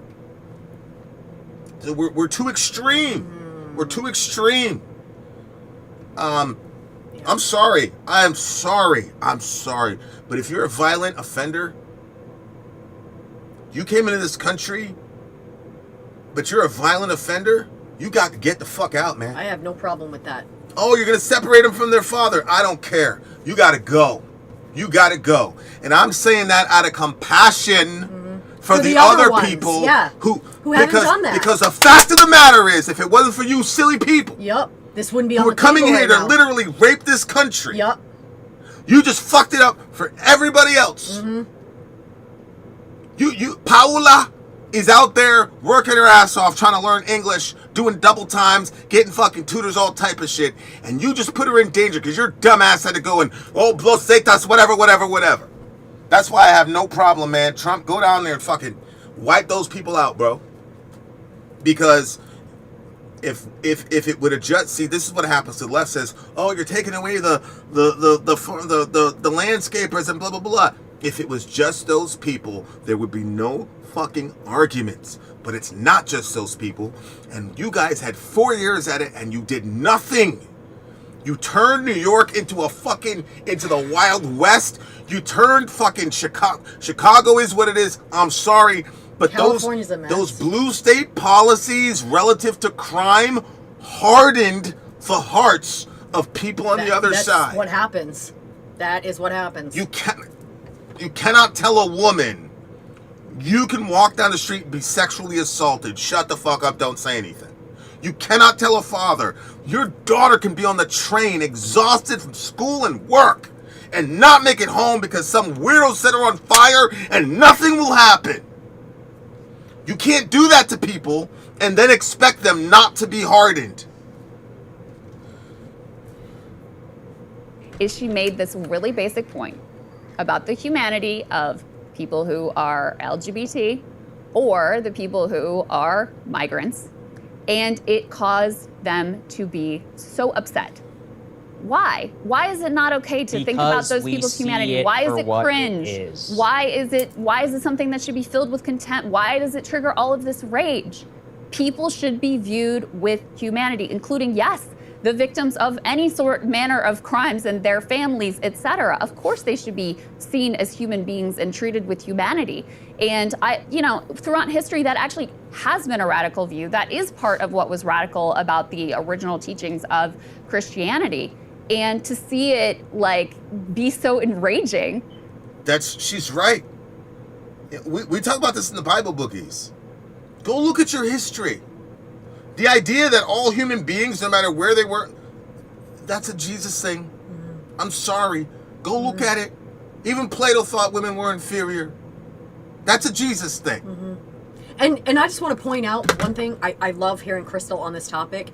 To me, it's because they're both claiming at the beginning that they're atheists, but you're hearing this compassion that's coming from her. And this is the image of God in her. Because we see what she's like apart from that, which is her stance on abortion. We can kill the babies, blah, blah, blah. But on this topic, she images God. And hearing a female voice saying this, and even with Saagar coming in the side, just really evil. Honestly, some of this stuff I'm like, really? But it seems like it's coming from some unresolved issues in his own heart with God. Well, people are really angry, and because the left isn't talking about what happened to Anna and what happened to Laken Riley and what happened to Debrina Kawam. I want to pronounce her name properly. Thank you, Rajan. Because of that, it hardens them. Because it makes it feel like we're in tribes and you don't care now. We're gonna swing because we want to take care of people of color. So you don't care if a white woman dies in the worst way possible, and that death should have 100% been avoided. Okay, and the left has to understand. You got to understand that. Look, if you saw the first half of this video, you'll see I got a lot of problems with the right. But this is what happens in the left. Like if somebody can get set on fire, none of you guys say anything about it. None of you guys talk about it, and you don't talk about the person that did it because you don't want to give these people a talking point. It's the same thing with the Palestinian thing. You got people looking. Let me find ways that the Palestinian good news isn't good enough news. Like everything is politics. Everything is politics with everybody now. Everything is teams and tribes. I've never seen this guy this angry, but the only thing I could say is I get it as far as like the reaction to these people. It's the same thing that happened to Riley Gaines. Riley Gaines is out there talking, and then she gets trapped inside of a room, and she has to negotiate a release. Like, people see that shit, they're going to get extremely angry at you. So now when you're advocating for trans people, they're thinking about what happened to Riley Gaines when they trapped her in the room. Or that other white lady in the Kiwi lady where they put her hands around her throat. Like, if you don't do that, then it's gonna calcify the hearts of these people. And I am not saying that that's an excuse. I'm saying we know human nature and we know how tribalism works, and you have to call out your own side when it does something, because then you might see on the other side of the aisle compassion return back for people. But when you don't acknowledge the real pain, even in the majority, if you don't acknowledge the real pain and you do not acknowledge that a horrible injustice had been done, and there is no but and, just full stop, a horrible injustice was done. One of our countrymen was murdered in the most vicious way possible by somebody who did not fucking belong here. And I'm not going to get into my personal life, but that has happened before. I've been there. When somebody gets killed because somebody shouldn't have been there. And you had some groups of people that got rid of that dude, and then you had other compassionate people bring that guy back, and he murdered someone in a really brutal fucking way. A pregnant someone. So I get it. I get it. And I'm allowing myself to engage emotionally with this because I get what he's saying, and I see where the anger is, and it's justified to a degree. And he doesn't have Christ yet, so he doesn't even have, because anytime I get one of these moods, he always comes to me. He always sits down and says, I get it, man. You're crazy, okay? You shouldn't have said that to that person, but I get it. Like, he doesn't have that, so he's just stewing with his anger. He's got nowhere to go. Yeah, hold on. This one, the hatred you have for one side will push you to the other side. And I think that's sort of what keeps happening, is this ping pong effect, back and forth, which is why we start out with our thing saying we're not right, we're not left, we're just right. Because there is a definitive right versus wrong. And there is a white and black. There is obvious stuff, and there is stuff that's very, very clear. And Jesus made those things very clear for us. It's very, the posture here is so interesting. She's facing the camera. I know, I saw that, and he was like going directly at her like that. Yeah, like, so but he's taking this personally, and she knows she's crushing him in this debate. She's crushing him. She is.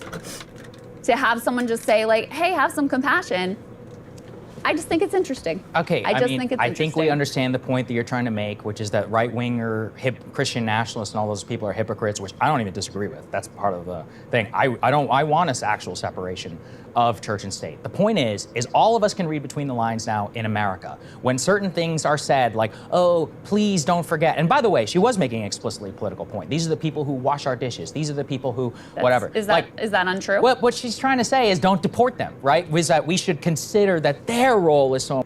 Maybe she's saying that, or maybe she's saying they've been working, they're trying to do the right thing here. Right, she said the majority of which do X, Y, Z. Have mercy. Because the most powerful man on the planet has characterized them as criminals and crazy people. Right. And not all the people who just voted democratically for a guy named Donald Trump to mass deport because they don't agree with this Pat Bishop lady's view of the world. But what I don't understand, I understand you disagree with her. Okay. What I don't understand is why it's so enraging. Like, why? Even she didn't say don't I'm not deport even them. enraged at her. I mean, I guess that some other Christians are. They That's- clearly It's are. the maddest Clearly I've are. seen Like, you, this triggered a Sagar. whole You're meltdown. angry with Way God, in, Sagar. blah, blah, blah. bastardization of their faith. No, because that's no, what they don't but want. Trump is not he doesn't care about this. Yes, I agree. That's one of the What- things I appreciate most about I think, him, actually. I think Trump's not a Christian. He didn't care about none of that stuff. He said, that's what I care most about him. Yeah, Sagar has a mask off moment. I appreciate it. Yeah, he does. I really, really appreciate it, Sagar. I appreciate all of it till you It's said that because Jesus foolishness. in Don't say it's your country. Yeah, here goes for I look Jesus at to news. get out of it. Don't deport them because they are our servants and will be too scared to speak out against their poor working conditions and their lack of, adequate pay. I get that too. The whole system's jacked, man. We are in so much trouble.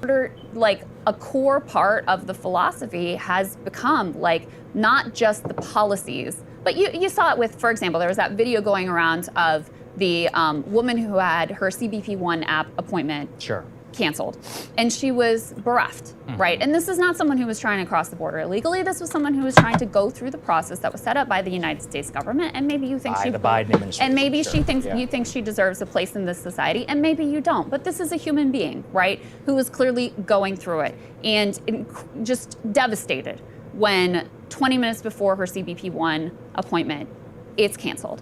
And the reaction from the right is like glee and delight in her pain. Okay, that's not true, It first of all. is very true. I think you're trying to make Is Twitter very comments into real. true. I don't think that that's true. Is libs of TikTok. Wait, is he telling us that X is He's saying you're is trying fiction? to make Twitter comments real. Well, who's... What are we talking about? Oh no!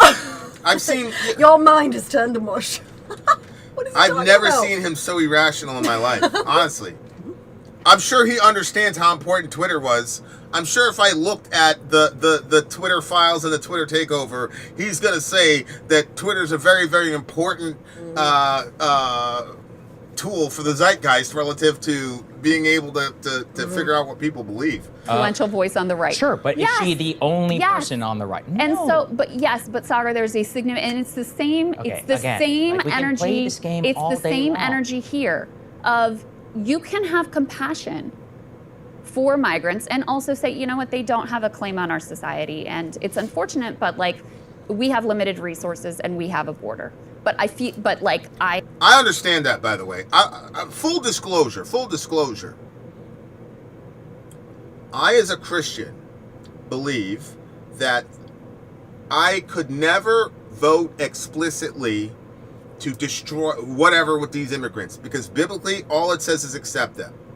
However, I also understand that the vast majority of the people that run our government are secularists, and the vast majority of people that voted are secularists, including evangelical Christians. You can see here, there's no difference between Sagar the atheist and the right-wing evangelical position on immigration. Yeah. You can see that clearly. Yeah. Okay? So when I say we're run by secularists, I'm also talking about evangelical Christians who are taking a secular right position relative to these people. I understand both worlds. I also understand that I currently have zero solution for the very real problems that happen when you have an open door immigration policy. And I do not think that the people who are saying this is impractical and unsustainable are crazy, evil, or sociopathic. I think there are very clear, logical, rational reasons for holding that position. I believe that wholeheartedly, and I don't believe that you are a horrible person if you look at it and say, we have limited resources, our economy is XYZ. I get it. So I don't think that if you're against I fully admit and understand my view is a completely extreme view. It's an impractical view.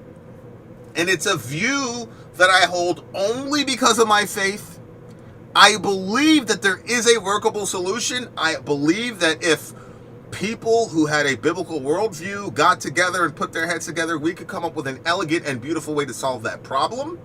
But based on the leadership that we have now, I completely see it as a completely logically consistent view to be a decent person with decent assumptions and say we have to do something about this. Okay? I'm not talking about that. I'm not talking about the practical implications of the implementation. What I'm talking about is the idea that meek and mild plea for mercy was some woke attack against the dignity of the country. That is what I'm reacting to. Okay, just to be clear. And secondly, we've been talking to atheists for years. Atheists are always telling us, I don't need Jesus to be a good person. Right. So when we're talking about nonviolent, these people haven't done it. They haven't broken any laws in our country. They're raising their family. They're working the 2 jobs. They've got the kids. Like, why are people so quick to just say, you know what I'm saying? Like, Great. I thought it was only, you know what I mean? Like, if everybody can have kindness and compassion and stuff like that, and you don't have to be part of any sort of religion. I mean, and it's true that a religion doesn't make you a compassionate person. We've seen this. I mean, Christians are disagreeing with this standpoint. But man, I feel like he's kind of being like this partially because he's calling her BS for using scripture, because he knows she's said far more egregious things about Christianity than he has. Yeah, but she can say that she's an atheist. He can say that he's an atheist. What she's talking about is, why are Christians upset that their president was asked to be compassionate? That's what she's asking about. I'm not mad at Saagar for coming out as an antichrist. I love that. I love when people are like, okay, that's what team you're on, cool. Because yeah. And I I agree especially love it when Republicans do it, because Republicans like to canonize people who agree with their politics. So I love the fact that this guy said, of course all this Christianity stuff is bullshit. Great. So now we can stop saying that the left-wing party is the party of Satan and all the rest of it, and you can see that Jesus was actually right. If you're not with him, you're against him. Period. Is this true? And you are agreeing wholeheartedly with people who are against Christ. Why is Trump not going after white immigrants that are also violent criminals? I don't expect Trump to be anything other than what he said he was going to be. Trump never said he was going to go after all immigrants. When he said immigrants and they're sending their worst and their criminals and their head cases, you know who he was talking about. He wasn't talking about Europeans. He was talking about brown and black people. The fact of the matter is, that's who he is. I'm not mad at him for that. That's who he is. But yeah, of course, he's not going to go to Brighton Beach and go to them and be like, hey, let me see your papers, Russians. The Russians own Brighton Beach over there. There's a Russian mafia over there in Brighton Beach. Like, they do crimes over there, but they're not going to get jammed up for none of this shit. We know that. But Trump never said anything about that. So, it is what it is. I see this as a human being. You can have that approach, but I think there is such a strain of dehumanization that is just like, glee at seeing people's appointments canceled. Just horror that anyone would ask you to have compassion for migrants who are here. And yeah, again, to me, that's I think that's a very troubling trend. I find that disturbing. I will flip it around and say, what compassion have I ever seen except for complete ignoring of the crimes of people who are here illegally? The response is always like, oh, but the native-born population commits more crimes. Actually, it's like, okay, so the people who are not supposed to be here also commit crime, and I don't see any compassion for the people who have been killed by them or affected by them or victims of migrant crime. You can pay lip service to it, but in reality, when has there ever been hold on. a concerted... Give me a single... He's right. That's what I just said, right? About he's right. Yeah. And the gaslighting that Crystal might be about to do, but that this is what happened. Anna, everybody said, yo, we got a crime. Oh, the crime wave is just BS. Blah, blah, blah, blah, blah. This is like the biggest flaw with the left. The left right now is like, whatever you see with your own eyes isn't there. Man, that really looks like that Leah Thomas has an advantage over the rest of them girls. It's not there. It's not real. Okay. Man, I really feel like the prices of eggs have really shot up. I really feel like inflation. $5 a dozen is a lot. It's not there. It's not. There's not really a problem with the inflation. Okay. I mean, I don't know, bro. It seems like crime is really like stepping up, especially violent. No. And Saagar is now giving a clue as to why these people are so uncompassionate. It's because when they see things like Laken Riley and our sister that died on the train, y'all don't do anything. Mm-hmm. You're not affected by it at all. Mm-hmm. And they're seeing their wives, their mothers, their daughters, their friends. They're putting them in the place and saying, these are Americans, and you don't care that happened to one of our folks? Mm-hmm. Yeah, that's interesting. But they're so busy trying to protect the 98% of good. I get it. But if they were honest about the other percent, right, and honest about what's happening, you're right, and speaking out against it, then more people could move to that side and feel comfortable with it. But we don't feel comfortable running to the side of saying, just let all the immigrants stay when there are people that are assaulting Americans and getting away with it. You're right. And if the left were to come out and say, this is wrong, blah, blah, blah, and talk about it, then people would feel differently. They would see things differently about immigration. Listen, but yeah, you're right. A lot of these immigrants, if we had some sort of program, like if you know this dude is from the cartel, call us, let us know. Yeah. And we'll get him out of here. And if we find out he's from the cartel, then you're here for good. Like, there's things we can do. Because those people would snitch on those other people in an instant. Yeah, but what if it's the bad people snitching on the bad people? Well, I mean, we can vet them. It doesn't take, trust me, it literally take about 2 minutes. Really? Yeah. So, there's things that can be done. Okay. But, because Biden, because it was so, 11 million people in 4 years. And we had the Remain in Mexico thing. And he shut down Remain in Mexico. So all these people came in, and then he sent Kamala as the border czar, knowing good and well, but he only did that for the optics so that leftists could feel that they were on the side of right with the immigration stuff.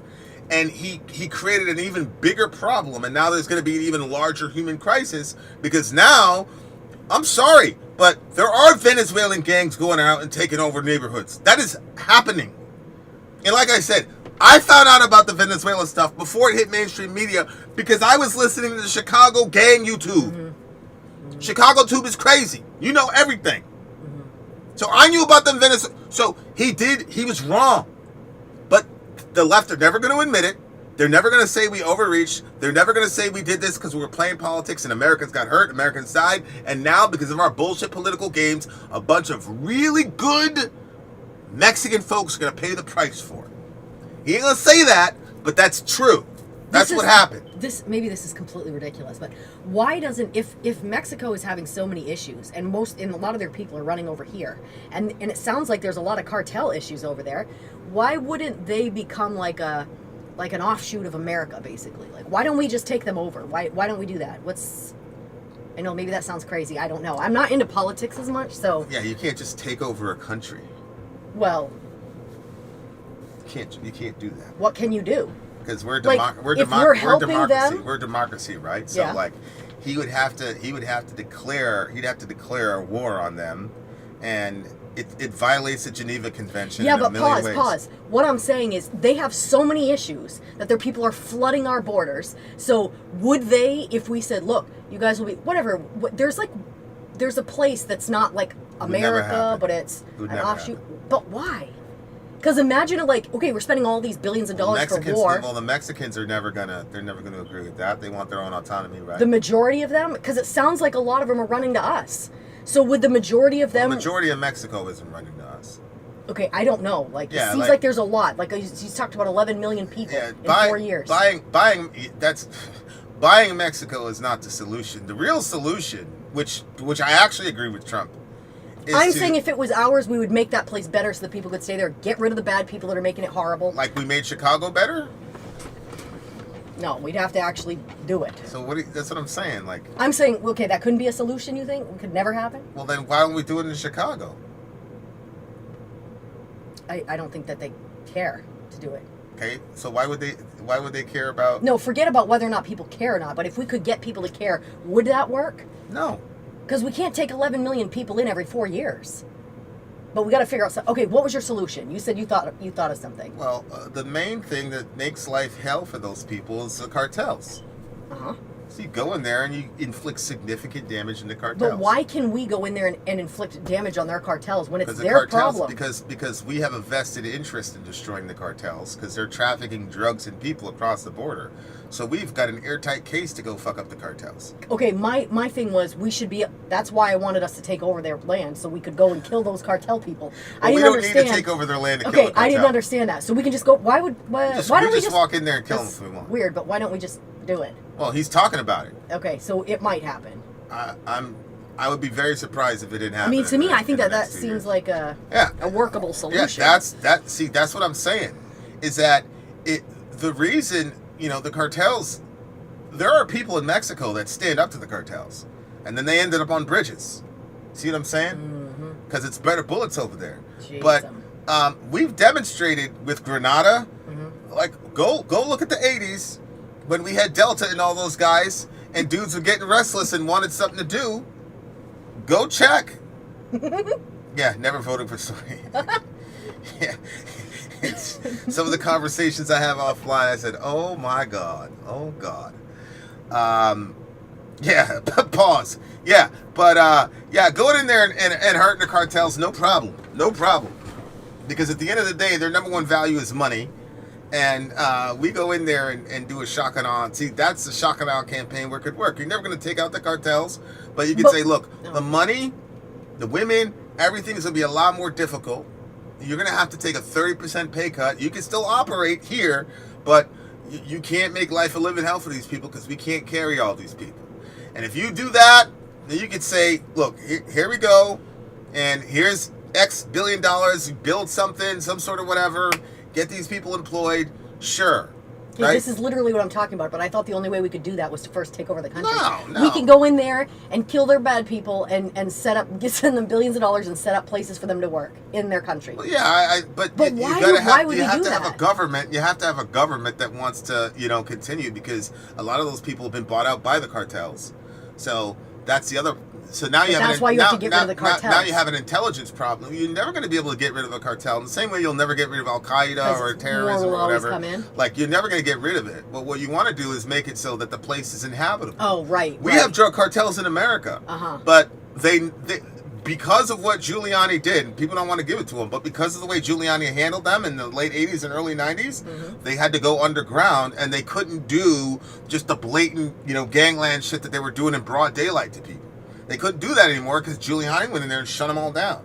So, of course, the cartel is still around, but they're operating in a way like who they are. Like when I went to school, I knew dudes that were working for those folks, but it was if you didn't want any of that energy, you never got involved in it. You see what I'm saying? And so, like, if you make Mexico that kind of place, then great. But the problem is that there are government officials in Mexico that make a lot of money that way. There's a lot of government officials in America that make money that way. Okay? Because now the term trillion is being thrown out into the zeitgeist. Okay? Trillionaire. Are you serious? Yeah, Elon's going for be the first trillionaire, blah, blah, blah. Oh, I thought you were saying the people involved in this. So, I think what we can do is work with the Canadians, and you say, look, we have a North American front, and the entirety of, look, they got JTF 22, I think is the name of their Tier 1 group. So you get those guys, and you match them up with DevGru and CAG, call it Task Force 25 or whatever, because we had 17, 18. Task Force 25, you send them off, say, this is a North American contingent, blah, blah, blah, and you could really hurt them for a long time. You could put them out for a generation, and that's billions of dollars. You really could, and things would be different. But right now, step one is the easiest, the lowest hanging fruit is just to say, look at all these people I'm deporting, right? Doesn't cost you much money, doesn't cost you whatever. Is that true? Look at all these people I'm deporting. Did you see how many candidates for president of Mexico ended up getting killed before that Jewish Mexican lady won? Yeah, I did. Wow. I did. And oddly enough, that lady was the only incumbent in the world that won. So. And don't you think? I agree. And, like when she came out and she was like, she basically came out and was saying we're not gonna, like she was trying to call the shots, and then, am I talking about the same lady? Who? I thought it was the lady from Mexico, the one that became president over there. Yeah. I thought she said something to America basically about how things were gonna go, and then she reversed it. Oh, of course she did. Yeah, but why do you think she came out and said that in the first place? Do you think that they pumped her up? She was all. I mean, I don't really know a lot about like her, you know. I mean, to be honest with you, I when I say I have no respect for anybody in the Mexican government, I mean it in the sense that if the cartel is okay with you, then you've been corrupted. Yeah. That's just the long and short of it for me. Yeah. But 37 candidates? It was a crazy, Mexico is insane. It's insane. That's my brother. Didn't I tell you my brother called me? He's like, hey, he's like, you stayed, you, I was like, yo, I'm going on vacation. He's like, oh, where you going? I was like, oh, I'm going to Mexico. He's like, he called me. He's like, yo. You're like, terrible. I was like, you said that to him. I'm not. Well, he probably thought I was still. Yes. Dude, I would do one more. I'd do one more jump. I would do one more jump. I'm like, I gotta do something real quick. I'll be back. Come back in a tan. Of someone dehumanizing Laken Riley and her family. What do you mean by dehumanizing? I mean, expressing who are glee laughing at her at them. Like that would well, be it's actually worse. That would they be just the ignore equivalent. it, That would pretend be it the doesn't equivalent. exist. Yeah, see, she's missing it. It's the apathy, Crystal. It's the apathy. They're not. The reason they're mocking the Mexicans getting deported and they don't care about the lady that's crying is because Laken Riley is dead and you guys didn't care. That's the problem. Yeah.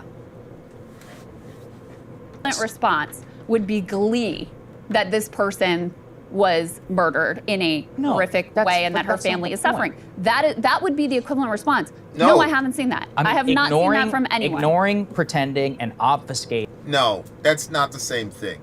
Laughing at a lady because she missed her appointment and all that is bad. It's cruel, it's immature, it's stupid. But having no feeling for a young woman who was brutally murdered when it didn't have to happen is worse. The apathy is what creates the hatred. Yeah. And she doesn't understand that. Crime of illegal immigrants is the de facto same thing, which is that they deserve to be here. They're actual citizens. They have just as rights as many of us, which they don't. And the point is that all of this is about policy at the end of the day. The bishop was making a political point. So She what's wrong wants. with But fine, okay, she's a bishop. Why does that make you so mad? It makes me mad. She has a view of the Bible that includes humanity for immigrants. Why does that make you so mad? Because she's using the teachings to inform a political message. That's the problem. And again, I'm actually consistent on this. I don't believe in the political church. I think all of these people should have to pay taxes. I don't like all of this Christian nationalism nonsense, which perverts our foreign policy and others. I am a through and through actual nationalist. So in a way, you're arguing with somebody who really doesn't share or like any of this crap that happens in the political coalition. What I'm saying clearly is that it is just FYI. What thing is that, Christine? What source is that? The killing takes a number of assassinated candidates in the 2024 election season to 37. 2021 midterm election when 36 candidates were killed, according to data from the sorority consultants Integralia. Okay, well, they killed 37 people. And then the next time, and then this lady emerged as the president. Yeah, come on. So I thought she's saying that the first time election season, 37 were killed in 2021, and in 2024, is it 36 in 2021 and 37 in 2024? Okay, wow. So both times, almost the same amount of people got killed. Why would anybody try to go for that job? Well, because you have some people who genuinely want to fix Mexico, and so but they're not working with the cartel.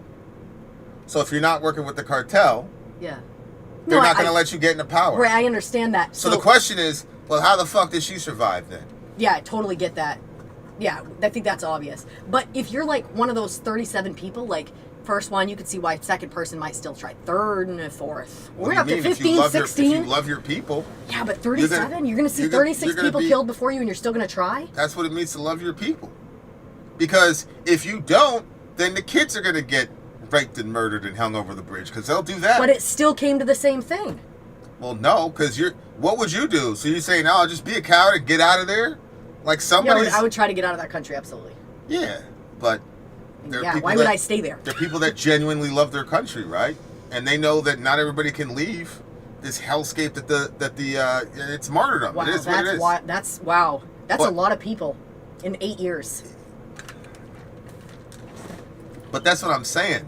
Like, us not talking to each other as the left and the right, I am sure that if the left and the right really sat and talked to each other, we would see pretty easily, oh, we just need to make life a living hell for the cartel. Yeah, I think I'm good with that. You know, like in the mafia, they'll kill you if you get into the drug game. Why? Because it gets the feds on you. So they self-police after a while. But instead, you got these guys. I mean, it's terrible over there, and that's why, like, there are really no good solutions that don't involve death and dying. There really aren't any. Yeah. I've seen the movie Sicario, and unfortunately, the reality is a lot worse than what Sicario can portray for obvious reasons. Did I see that one? It's one of no, you didn't. Okay. It's one of the few times that the FBI and CIA work lockstep together and agree. Just because of the nature of it's a border town. So okay. Obvious that the compassion and all of that has actual policy implications. So when everyone's like, please, compassion. Yes, seeing people as human beings, yes, no. has political Yeah, but it means, actually hormone treatments for children who are like 12. That's very compassionate. Values. You're filling in that blank, Sagar. I know. You're filling in that blank. Completely filling in that blank. A person could easily say that compassion is the reason you don't give a child hormone blockers at 12, and compassion is the reason that you don't sterilize a dude when he's 16 because he's confused. And you can absolutely make that argument with a straight face. You don't have to be mad at compassion. You can simply say it is not compassionate for 16-year-old Chloe Cole to have a double mastectomy when she's completely healthy, wake up 2 years later and want it reversed. That's not compassion. So you can do that. You don't have to fill in the blanks with the craziest, most horrible interpretation of what your interlocutor is doing. We continue.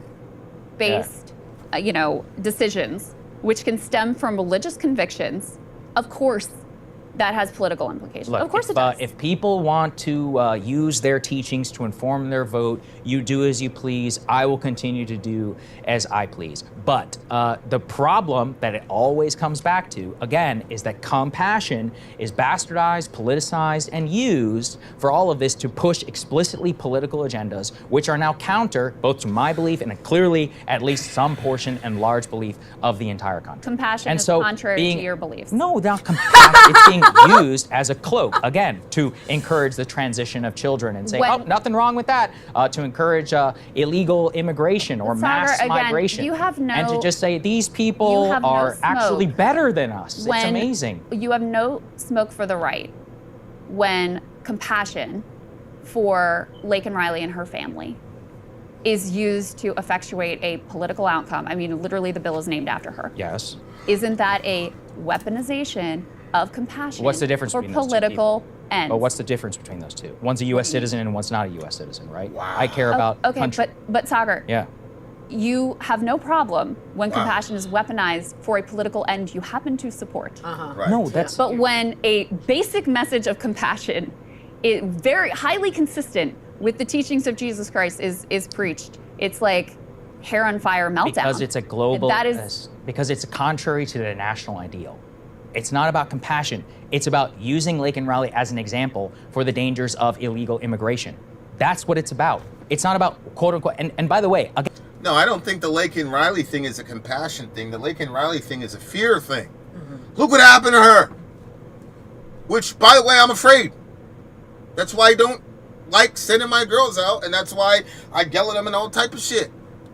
Look, you didn't send me a text. You guys staying in for a month.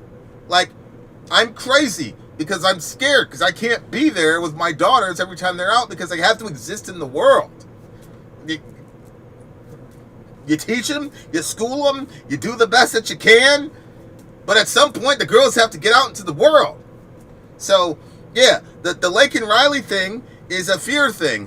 What the left doesn't understand is when you don't show any compassion and you're not moved by what happens with Laken Riley, now what happens with the right-wingers, they say, okay, well, the Mexicans don't give a damn about my daughter, and these leftists don't give a damn about my daughter. And there's only one side that's saying something about my daughter in the incarnation of Laken Riley. I'm going with them. This is not difficult arithmetic, but we won't talk to each other. and my value system is that I believe the United States should only look out for its own interests. Those include U.S. citizens. So yes, it's very annoying when this Christian globalist type of language is used to say, actually, the earth is flat, we're all exactly the same, and that transcends all borders, and that's why the border exists should not exist. That's why the border as it is. She did not say any of that. Okay, so when people She didn't say any of that. And Crystal, you when didn't- people here's the other go thing to is, the like, the right is also, oh my God, free speech and stop canceling. I know you guys are so triggered by us, blah, blah, No one says blah. she can't say what And she is. Of course, Say you whatever got you a want. member of Congress who said she should be deported. You had that dude on Fox News who was like, she should never be able to preach again. Of course She's a they want to heretic. cancel Yeah, her. of course. Remember, it was the right that invented cancel culture. It wasn't the left that was telling Marilyn Manson that was protesting outside of arenas when Marilyn Manson was coming to town. That was y'all. And I don't understand why Saagar can't see it. What are we talking? Saagar's usually like the most balanced, like psychologically balanced guy in this whole politosphere. And he's just like spinning out. I've never, wow. Her. That's the So one gist member of of the Congress reaction. says something stupid. You Am I had supposed to sit here and like? One member of Congress says something stupid. Okay, so it was a Reuters article. The consultancy has also counted 828 non-lethal attacks on candidates during the current election season, up from 749 since just Monday. Oh my gosh. So how the hell did this woman... Everybody's like, she was the only one that got reelected. I wonder why. Yeah. This is what I'm talking about. Yeah. This is where you have to listen. Because Christine, she's kind of right on this. But this is good intel. You got a Mexico that murked 37 fucking candidates. That's crazy. But this lady survived. So what does that tell you? What does that tell you? Hey, good Look at work. that. Good work, Christine. For real. That's really good information. They just shot how many of these people in front of their supporters in broad daylight out campaigning. Yeah, they just kill them in broad day, which is what they try to do to Trump, by the way. Yeah. It's probably the same group of people. I ain't even touched that one yet. We could Take everything He's a serious as member of AOC Congress. says as the policy of the Democratic Party. No, and that would be stupid if I did. So let's just not like extrapolate this into some major cancellation campaign. They're upset about what the lady said because it strikes. They called her a heretic. Like, heretics used to get burned at the stake, sir. Like, what are you talking about? This is absolutely cancel culture. This is telling every young pastor in America, don't you dare say anything from the pulpit that's compassionate to the wrong people, namely immigrants and trans kids. What do you, this is... Nobody can do cancel culture the way the right can. The left is sloppy with cancel culture because it's literally like nobody has any allegiance to anything. It's just like, oh, boom, we have the power, bang. When the right does cancel culture, they feel that shit in their soul. Let a young pastor get up here this past Sunday and try to speak a message of compassion about immigrants and see what happens.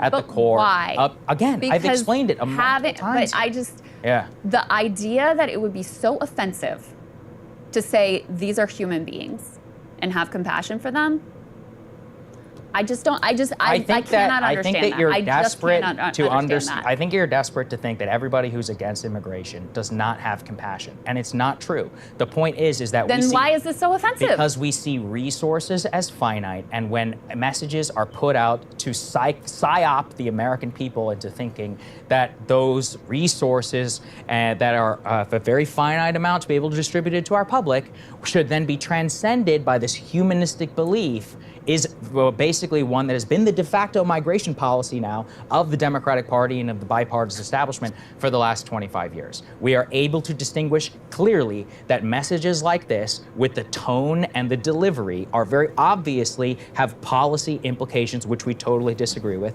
Hence, we criticize them. It's not about the language of compassion. And by the way, again, she selectively decides which groups to have, quote unquote, compassion for. Illegal immigrants and, what did she say, gay and transgender children. We know what's going on.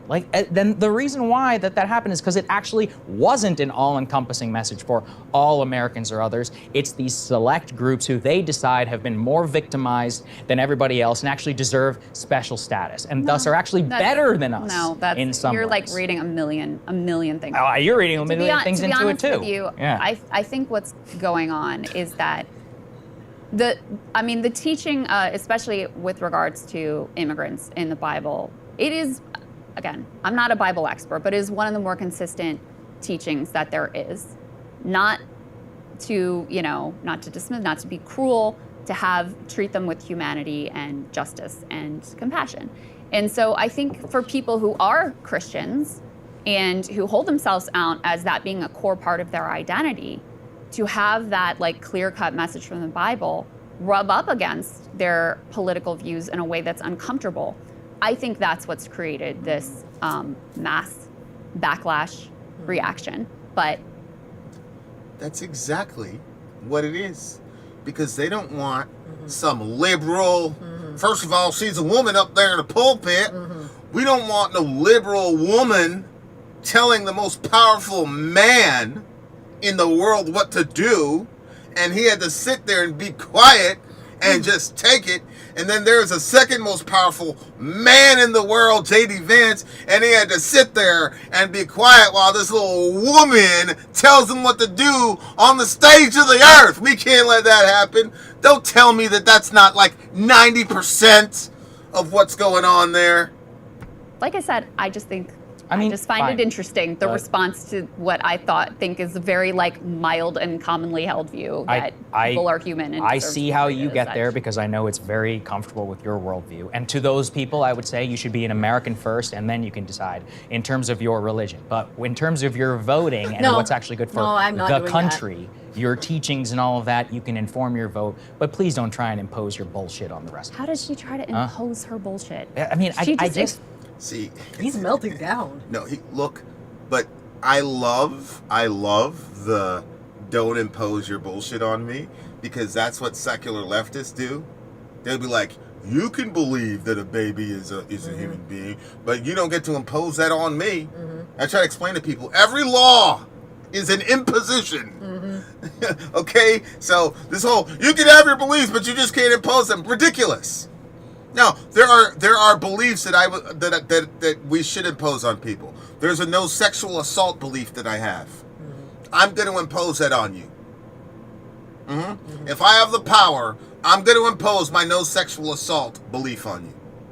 I also have a no murder belief. So if you try to murder somebody, I'm going to impose that on you if I'm around. 100%. Yep. So this whole thing, I love this coming from the other direction. This whole thing where people say, don't impose your ideas on me. Sorry, that's literally where we've got literally every single law that we've ever had. It first starts out as a legal theory, right? And then people accept it. Then people hold it in their heart as a belief. And then they go vote and impose that belief onto other people. Otherwise, and it doesn't matter whether or not you agree with it. Guess what? If you're going 75 and a 25, you don't get to tell the officer, hey, I didn't agree with it. You know, I got my own way of counting time, and you don't get to impose your First of all, time really isn't a thing. I was watching a YouTube video. Time's not even real, officer. So you're telling me that I went 75 miles an hour is actually a temporal deduction, and since time isn't real, you don't have the authority to arrest me. Ridiculous! We continue. Expressed I've a explained view, it very Sagar. clearly. Why does that make you mad that she expressed a view? She's allowed I to. disagree with the view. Okay, but Yeah. that's fine. That's fine to disagree with the view that people should be treated I just with think this is compassion. ridiculous, She's considering how if there was some preacher who was mocking him. preaching against gays and transgender and all that, I'm pretty sure what smoke you would have for that person, especially if they were influential and they did it at to Joe Biden. Joe Biden, by the way, our first Catholic president. I mean, completely, he believes in abortion, right? If a Catholic, Cardinal Dolan or other, took the podium, They did. They did. Guy came out and said he shouldn't get communion, which is true. He shouldn't get communion. That's right. Yeah, that's right. That did happen. whatever it's called, a lectern, is that what it is? And lectured at the president and Nancy Pelosi. Didn't he refuse them, what was it? Communion. Yeah, that was a big scandal. So this is what I mean. So whenever it's done against Democratic politicians, I'm not hearing so much concern, even though that's consistent with theirs. Whatever Jesus says and who you want to run your country, do that in the Vatican or Italy or whatever. That has nothing to do with us. So I see plenty whenever cardinals and the Catholic Church and all of them lecture Democratic politicians who are allegedly Catholic, the Democrats get mad and people attack them, etc. This is just simply the same reaction. I don't think it's all that different. The difference is that you just agree with this lady and you disagree with the cardinal or the Catholic Church. So that's where you're seeing all the things. Like I could say the same, like, oh, he's just going off the teachings of Jesus. That's the teachings of the Catholic Church. It's strange to see a right-winger who is an atheist who believes in the separation of church and state. Listen, man, don't get this twisted. James Lindsay, the guy that ran the that started the CRT panic, he's an atheist, and the Christian Church had no problem getting in bed with that guy to take down CRT. Wow. So I'm sorry, but the right wing is very big on the separation of church and state. Jimmy Dore brought this question to Tucker Carlson. He said, hey, in the Bible it says you got to be nice to the sojourner. You know what Tucker said? Tucker didn't say, well, the Bible doesn't say that. You know what Tucker said? He said, well, there's a separation of church and state. I bet he's not saying that So now. that's when Tucker, is he saying still it saying now? that? Oh, yeah, what do you mean? Wow, I'm surprised. That's what Tucker said to Jimmy Dore. Jimmy said, surprised. one of my friends taught me about this Yeah. passage, so tell me what you think. And that was Tucker's response. Don't believe for a minute that these right-wing Christians, and I believe they're Christians, but they're more American than they are Christian, believe me. You know, why should everybody be so upset about that? And they're like, oh, well, because we agree with people have the right to choose. It's like, okay, fine. So there's a difference between the Catholic teaching when they lecture at a politician and then how that politician behaves with respect to government policy of the United States. Like there's three separate realms. I'm not angry with her in the way that I think that you're trying to portray it. What I'm angry at is this idea that this is some completely non-political ideology, and So it is often weaponized. Is Laura Ingraham a hypocrite? Yes, of course, because I'm guarantee you she's going to have people on who are hardcore Christian to justify being pro-life or abortion. I'm not leaving these people off the hook, and I despise much of the Christian nationalist right, which forces people like Brian Mast and others to declare allegiance to a foreign country over our own. These are obviously very natural tensions, which people go roll the tape on me and Brian Mast or any of these folks. I think it's crazy. But that's my point, is that it shouldn't have influence on our finite actual policy decisions as Americans. And I mean, I don't see why it's I don't see why it's difficult to understand then how we can all read between the lines. I mean, I could flip her if I just only start talking about compassion for the victims of crimes of illegal immigrants. What am I trying to say, people?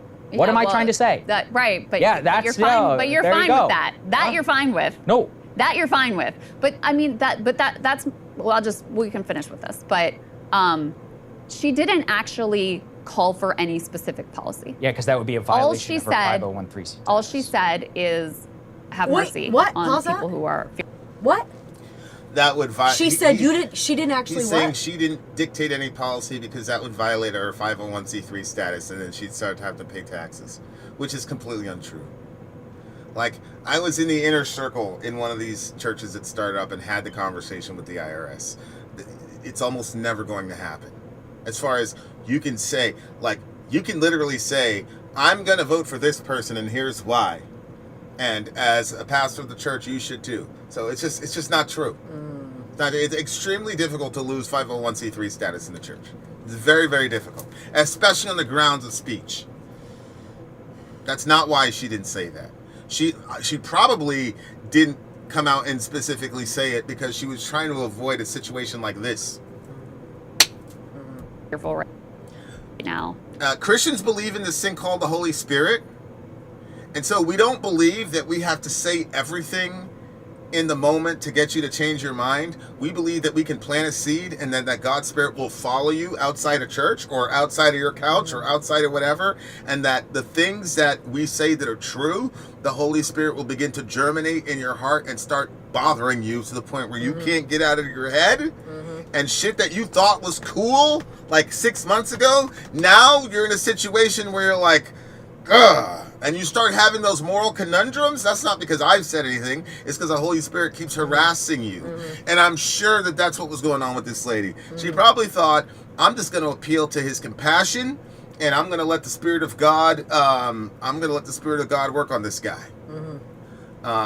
So that's probably why she said it. But here's again, Saagar coming up with the worst possible reason that she could have done something. I think the other thing too is that there's an understanding, and I'm pretty sure the Episcopal Church would have this understanding, is that there's a certain they don't say anything, they don't say harsh stuff, right? Aren't the Episcopal churches? Yeah, I mean they're mainline Protestant church, which means they're completely liberal or whatever. Yeah, so they're not like. So I think that they generally speak like that anyway. But I also think that when you're saying something, I mean, she's addressing the president and she is telling him, like, she's putting something before him as a warning, but also as a pleading, and also like she's got a platform and she's using it for what she believes is the most important use of her words. And I agree with her. I think that she did great. I don't know if I would agree with everything that this lady does or says inside of her church, but definitely in this case, she read the words of the Bible, and I don't think that she could have. I think she did great. And I do think that this is an interesting reaction from people. And I'm not sure if it's so much about the policy as it is about the person who said it. You know? I think that for whatever reason, modern secularists want to view themselves as good people. And I just think this is just plain old conviction. Yeah, because the way Saagar is talking, and the way that he says the name of Jesus. Yeah, you could tell, like, something going on he's there. Extremely resentful. Yep. That means that the lady did her job. You know, sometimes, like, convicting people, you don't have to preach a hellfire brimstone sermon to convict people. Matter of fact, that gets people defensive. The stuff that convicts people is just, hey, compassion is a standard. Because there's really not anything you can argue against. Like, we're all watching Saagar going against this, and it's like, I mean, this is a little, what?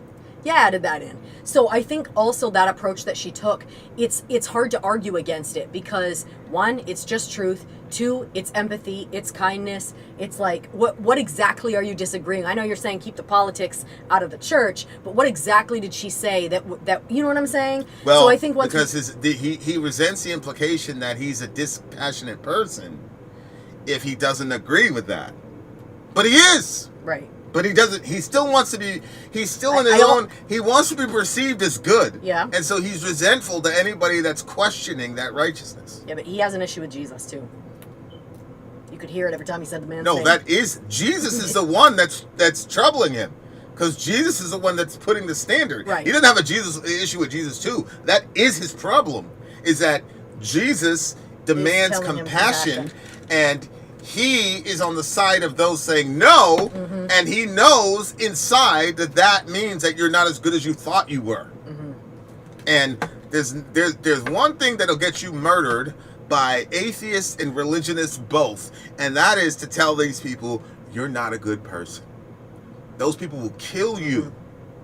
Either side, religious person or secular person, they'll both kill you if you look them in the face and say, you're not as good as you think you are.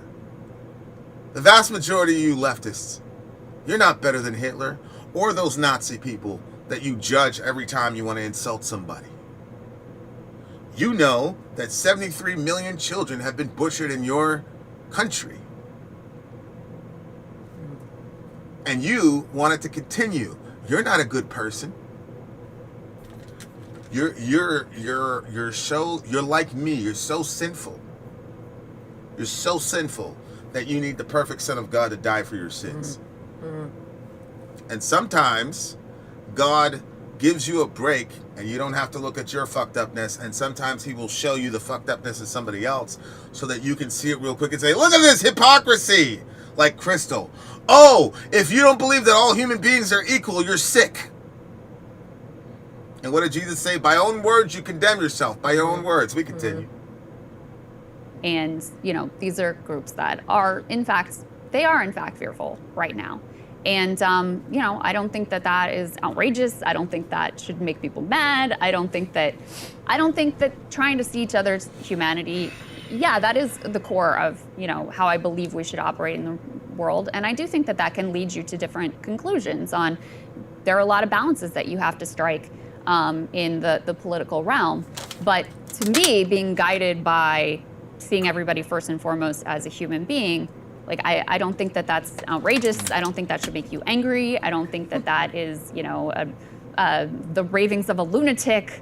I don't think you should be deported for having those views, etc. But that's just me. Sounds like you found Jesus, Crystal. You should go. You should attend her service. It's here in Washington. Hey, if you like that video, hit the like button or leave a comment below. It really helps get the show to more people. Whoo! Whoo! Whoo! Well, that was it. That little meek, please. There are people that are afraid. That little meek really woman really triggered all these strong... I wish you would play that clip again, what she said. I'll play it again. I don't need everybody else's commentary. I just want just what she said. Okay? I'll play it again. I just, that's hard to believe. It's crazy to me. All these strong, tough guy, what alpha male, toxically masculine dudes got undone by a little 120-pound white lady begging for compassion. That's so wild. God. What is that going is so on wild. with the Trump crew? Yeah. What is going on, Trumpers? Because when we heard it, I kept waiting. The Trumpers are scared of a girl. What is going on? I kept waiting for, like, the offensive, brutal thing to be said, and then it never came. So I kept thinking there was going to be more. So I have to hear it again. All the I'm tough guy Trumpers. All the tough guy Trumpers, boy. That's insane. That's all she said. Good night. Good night. They would have called John the... Imagine what would happen to John the Baptist with these people. Can you imagine? God almighty. If you can't get up on that side, I can play it over here. No, we'll play it again. Here we go. Good Lord. All right, let's go ahead and get to this sermon, which became quite controversial. A bishop who was presiding over services at the National Cathedral that Trump and Vance and the whole family attended after the inauguration had a special message for the president that ruffled quite a lot of feathers. Let's take a listen to what she had to say. Let me make one final plea, Mr. President. Millions have put their trust in you. And as you told the nation yesterday, you have felt the providential hand of a loving God.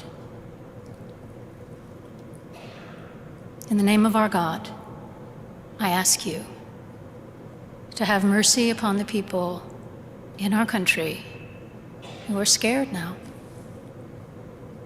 There are gay, lesbian, and transgender children in Democratic, Republican, and independent families, some who fear for their lives. And the people who pick our crops and clean our office buildings, who labor in poultry farms and meat packing plants, who wash the dishes after we eat in restaurants and work the night shifts in hospitals, they may not be citizens or have the proper documentation. But the vast majority of immigrants are not criminals. They pay taxes and are good neighbors. They are faithful members of our churches and mosques, synagogues, wadara, and temples. Our God teaches us that we are to be merciful to the stranger, for we were all once strangers in this land. So this triggered I don't get it. total meltdown. I don't get it. I do not get it. There it is. Anyway, there you go. I got a friend that they laugh every time the original sin thing comes up. But how else do you explain this? How else do you explain this other than original sin? God almighty. All right. Much love to all you beautiful people. Love your neighbor. Take care of each other. You don't have a closing statement? No, I don't have a closing statement. I don't. I'm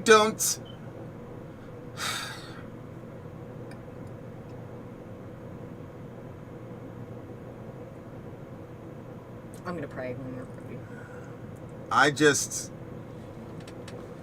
There's a lot of great stuff happening as far as God moving in America. And it just looks like our desire for power and control and safety has turned us into... It's fear. Have turned us into some monsters. But this is the fear opposite. Is a lot of it. The opposite of fear is love. The opposite, because if we can get more loving with each other and less afraid, then we're not going to make the decisions that we're making. I mean, there's a lot of that, but there's also just plain human selfishness. And Sagar said, resources are limited. I agree. I understand. But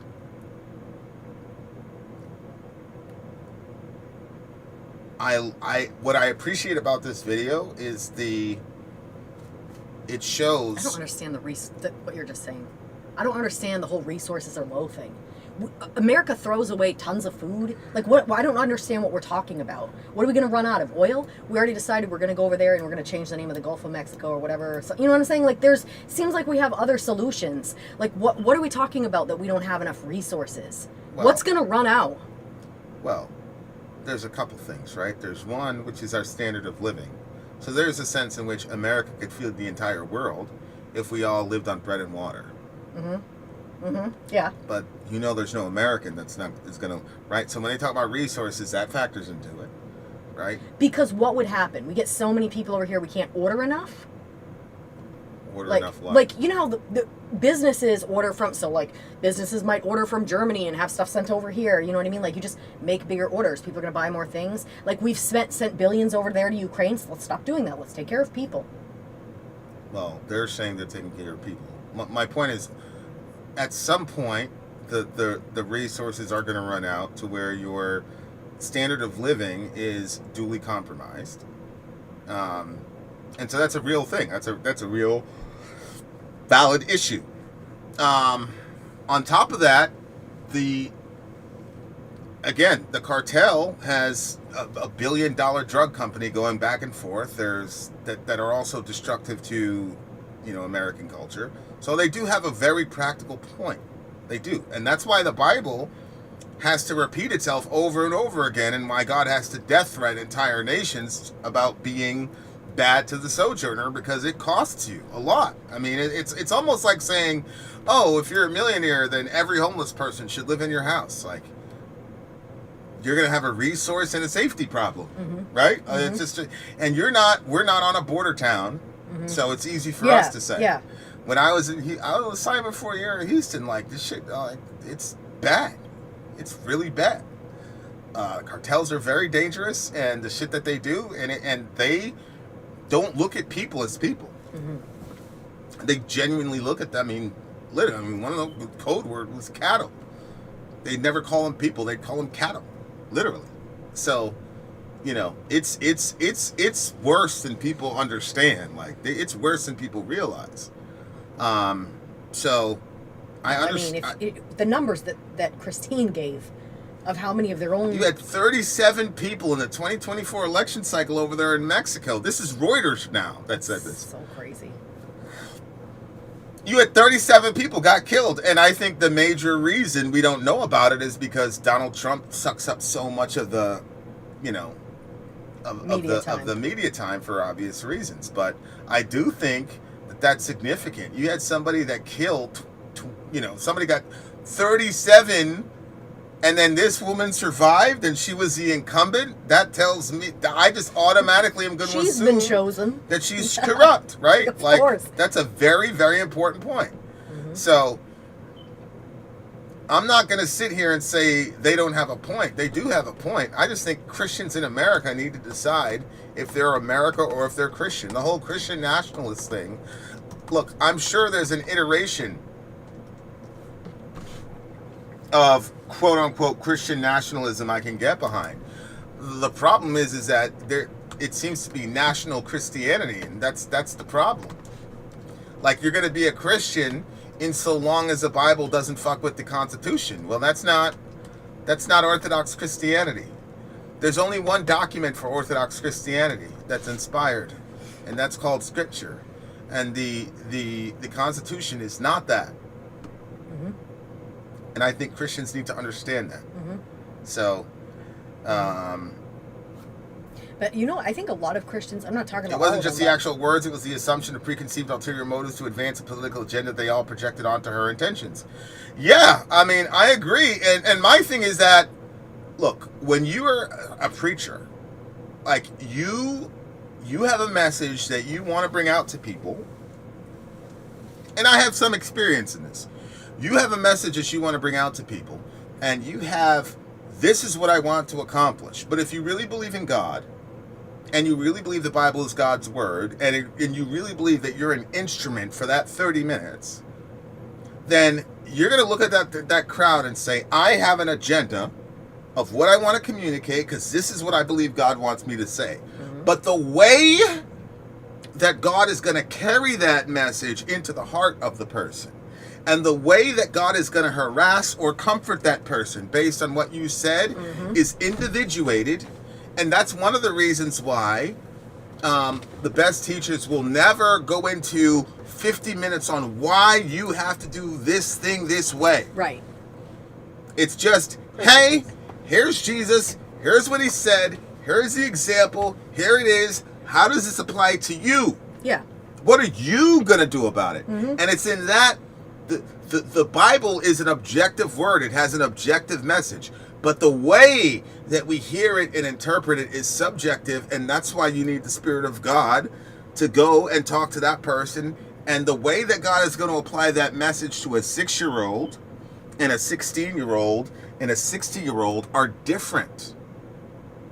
So when this woman is saying that, and she's saying compassion, all the rest of it, there's a lot of blanks that the listener is supposed to fill in for themselves in concert with Jesus. That's the invisible work. And so, as a person who's been in that position where you're doing that, I know that that's the logic, and I know you say to yourself every week, like, okay, like God is gonna. And after a while, people come to me and be like, you said exactly what I needed to hear. And oh, yeah, what happened? And then they'll tell me something I said. And I'm like, I didn't mean it that way. I didn't plan that at all. Or I didn't mean it that way at all. And I used to feel bad. I'm like, oh, man, people giving me credit that I don't deserve. Then God was like, no, I had nothing to do with you, dummy. It's just, I did God's it. working. God's working. That's how they heard it, because they needed to work on that. But, yeah, now we're in a situation where compassion is woke. And that's crazy. And now the word of God, instead of like germinating in the hearts of the people, now we're having this political debate about it. And look, when two worldlings who are atheists, who have explicitly decried the Lord Jesus and said, we don't believe in him, I don't care. That's okay. Like, what do you expect? But if you're a Christian, and there's no discernible difference between you and the atheist, what are you doing? What are we doing? That should bother you. Yeah. I'm not going to tell you what that means because I don't know you. But I'm going to let God go and trouble you. But, I mean, the Bible should trouble you. There's a reason that Jesus got crucified. I keep saying this to people. There's a reason Jesus got crucified. And all these political parties want to act like Jesus is on their team. I'm sorry, left-winger, but you guys had absolutely crucified Jesus. He wouldn't be down with your pronouns, I promise you. Mm-hmm. They asked Jesus a question about marriage. They weren't even talking to him about trans. They just asked him a question about marriage. And Jesus said, I mean, you guys didn't read in the Bible where the Creator made them male and female? That's how he answered the marriage question. He wouldn't have been down with none of that shit. Doing it with a child? No, he wouldn't have been down with that. Killing a child in the womb? He would have been down with that. This shit right here, we're talking about people in the image and likeness of God, and we're talking about them like they're cattle, and we just need to get rid of them. He would have been down with that. All this woke stuff about my money is my money, Jesus wouldn't have been down with that. He wouldn't have told you that your money is your money. He'd have told you your money is going to perish with you. He'd have probably told you that story of the rich fool who built up all this stuff, and then God blessed him with more riches, and the guy said, I'm going to get more and more and more and more and more. And then God showed up to him and said, fool. No, he said, I'm going to build bigger storehouses. So instead of saying, wait, I have so much, let me help more people. He said, wait, let me build a bigger barn so I can keep more stuff for myself. Yeah, in Republican parlance, that's called scaling your business.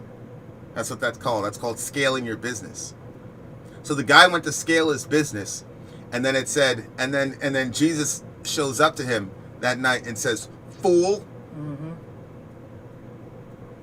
Tonight. Fool. Tonight your life will be required of you. And then who's going to inherit all the things that you have? So it will be for everyone who is not rich toward God. Mm-hmm. Capitalists.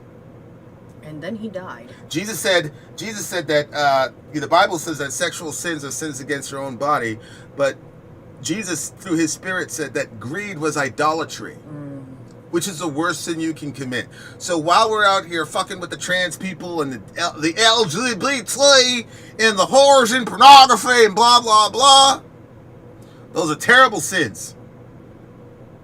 But they're nowhere near idolatry and greed, which people end up in hell for. So if you've got a Jesus that would not be crucified by your woke, leftist, trans-loving friends, it's not the real Jesus. And obviously, as we've just seen today, if you have a Jesus that wouldn't be crucified by Saagar and all of his right-wing friends, you're not following the real Jesus. None of us, politically speaking, own him. Mm-hmm. Go ahead, say what you had to say. Oh, if we're done, I'm just going to pray us out. Did this really happen? That bishop has been removed from National Catholic liturgy over what she pulled? I assumed she was going to lose her position for it, and I assumed she knew that that was going to happen, but I think I believe she made that calculation, and that she felt she was supposed to say it, and she did. If that's what happened, I don't think that I'd be very she knew. surprised. I'm surprised, but at the same... Well, actually, I'm not surprised. No, I actually thought that was what was going to happen. I don't know why I'm saying I'm surprised. I actually thought she was going to lose her position over that. There's too many people crying about it. I don't think she was removed, though. A bunch of Catholics sent a letter to the Pope to ask to remove her, but... For what? It hasn't... Why are the Catholics asking to remove her? What did she say that offended them? Yeah, she hasn't been removed. Good. Why... There's no way she What can are be the Catholics offended about? The Catholics have a problem with compassion? No. I don't understand why they're doing Mark that. Shea says that there's a right-wing faction in the Catholic Church, and they hate the Pope. So I don't know. I doubt it. No, the people that are writing letters to get her removed. Well, there's a MAGA section within the Catholic Church in America. So they're going out for Trump because she didn't say anything wrong. So they're just going out for Trump. You saw how Saagar reacted. Well, they're not. But what could they possibly say? They're not defending Trump. They're defending themselves. Right, but when they were sending this letter to appeal to the Pope to get her removed, what are they saying? This woman spoke about compassion. No, they're going to say she brought politics into the pulpit and that shouldn't happen and blah, blah, blah. Does the Catholic Church believe that shouldn't happen? The separation of church and state? Honey, I don't... Seems like the Catholic Church would rather bring the state into the church. You're asking these people to be consistent. Like, there's no logic behind people that would do that. There's no, you know what I'm saying? Like, you can't the very act of writing the letter is already contrary to their stated position. So, you know, as a Roman, especially as a Catholic, none of their saints comported themselves like Trump. None of them. You think St. Francis of Assisi would be like, yeah, get those Mexicans out of here? I mean, they're not being consistent. They're more American than Catholic, just like American evangelicals. They're more nationalist than they are Christian. Like, come on. I say like you then. At least Saagar's being consistent. We need to talk about that PH stuff sometime. I saw your tweet about dude. What PH? Who's PH? You should see what Trump said about her. Yeah, he said that she was boring and she was this and she was that. He said she owes the country an apology. Yeah, she owes the country an apology. I certainly hope she doesn't. Well, no, she's not going to apologize. But it does tell me all these tough guys, all these white tough guys, you know, that mock all the what do they call them, the snowflakes and all that. They're the softest people on the planet. Vivek put one tweet out there. It was over for him. Yeah, Hunter. That's why I keep telling my right-wing black son. I'm like, don't get it confused. You're still black. Don't tell these white boys. Don't tell these white boys that they're responsible for their own failures and the fact that they didn't cash in their privilege. You saw what happened to Vivek. Now only Elon's on Doge. Because Vivek got silly. He thought that he could jump in with Elon and shit talk these people. Elon is white. They can't take it. You're a black millennial. What did Vivek say? He basically said that there's a culture problem in their culture where you accept mediocrity. And so they have to get these people from other countries to fulfill like engineering positions and things like that because, you know, you can't tell that to white boys. And so what happened to him?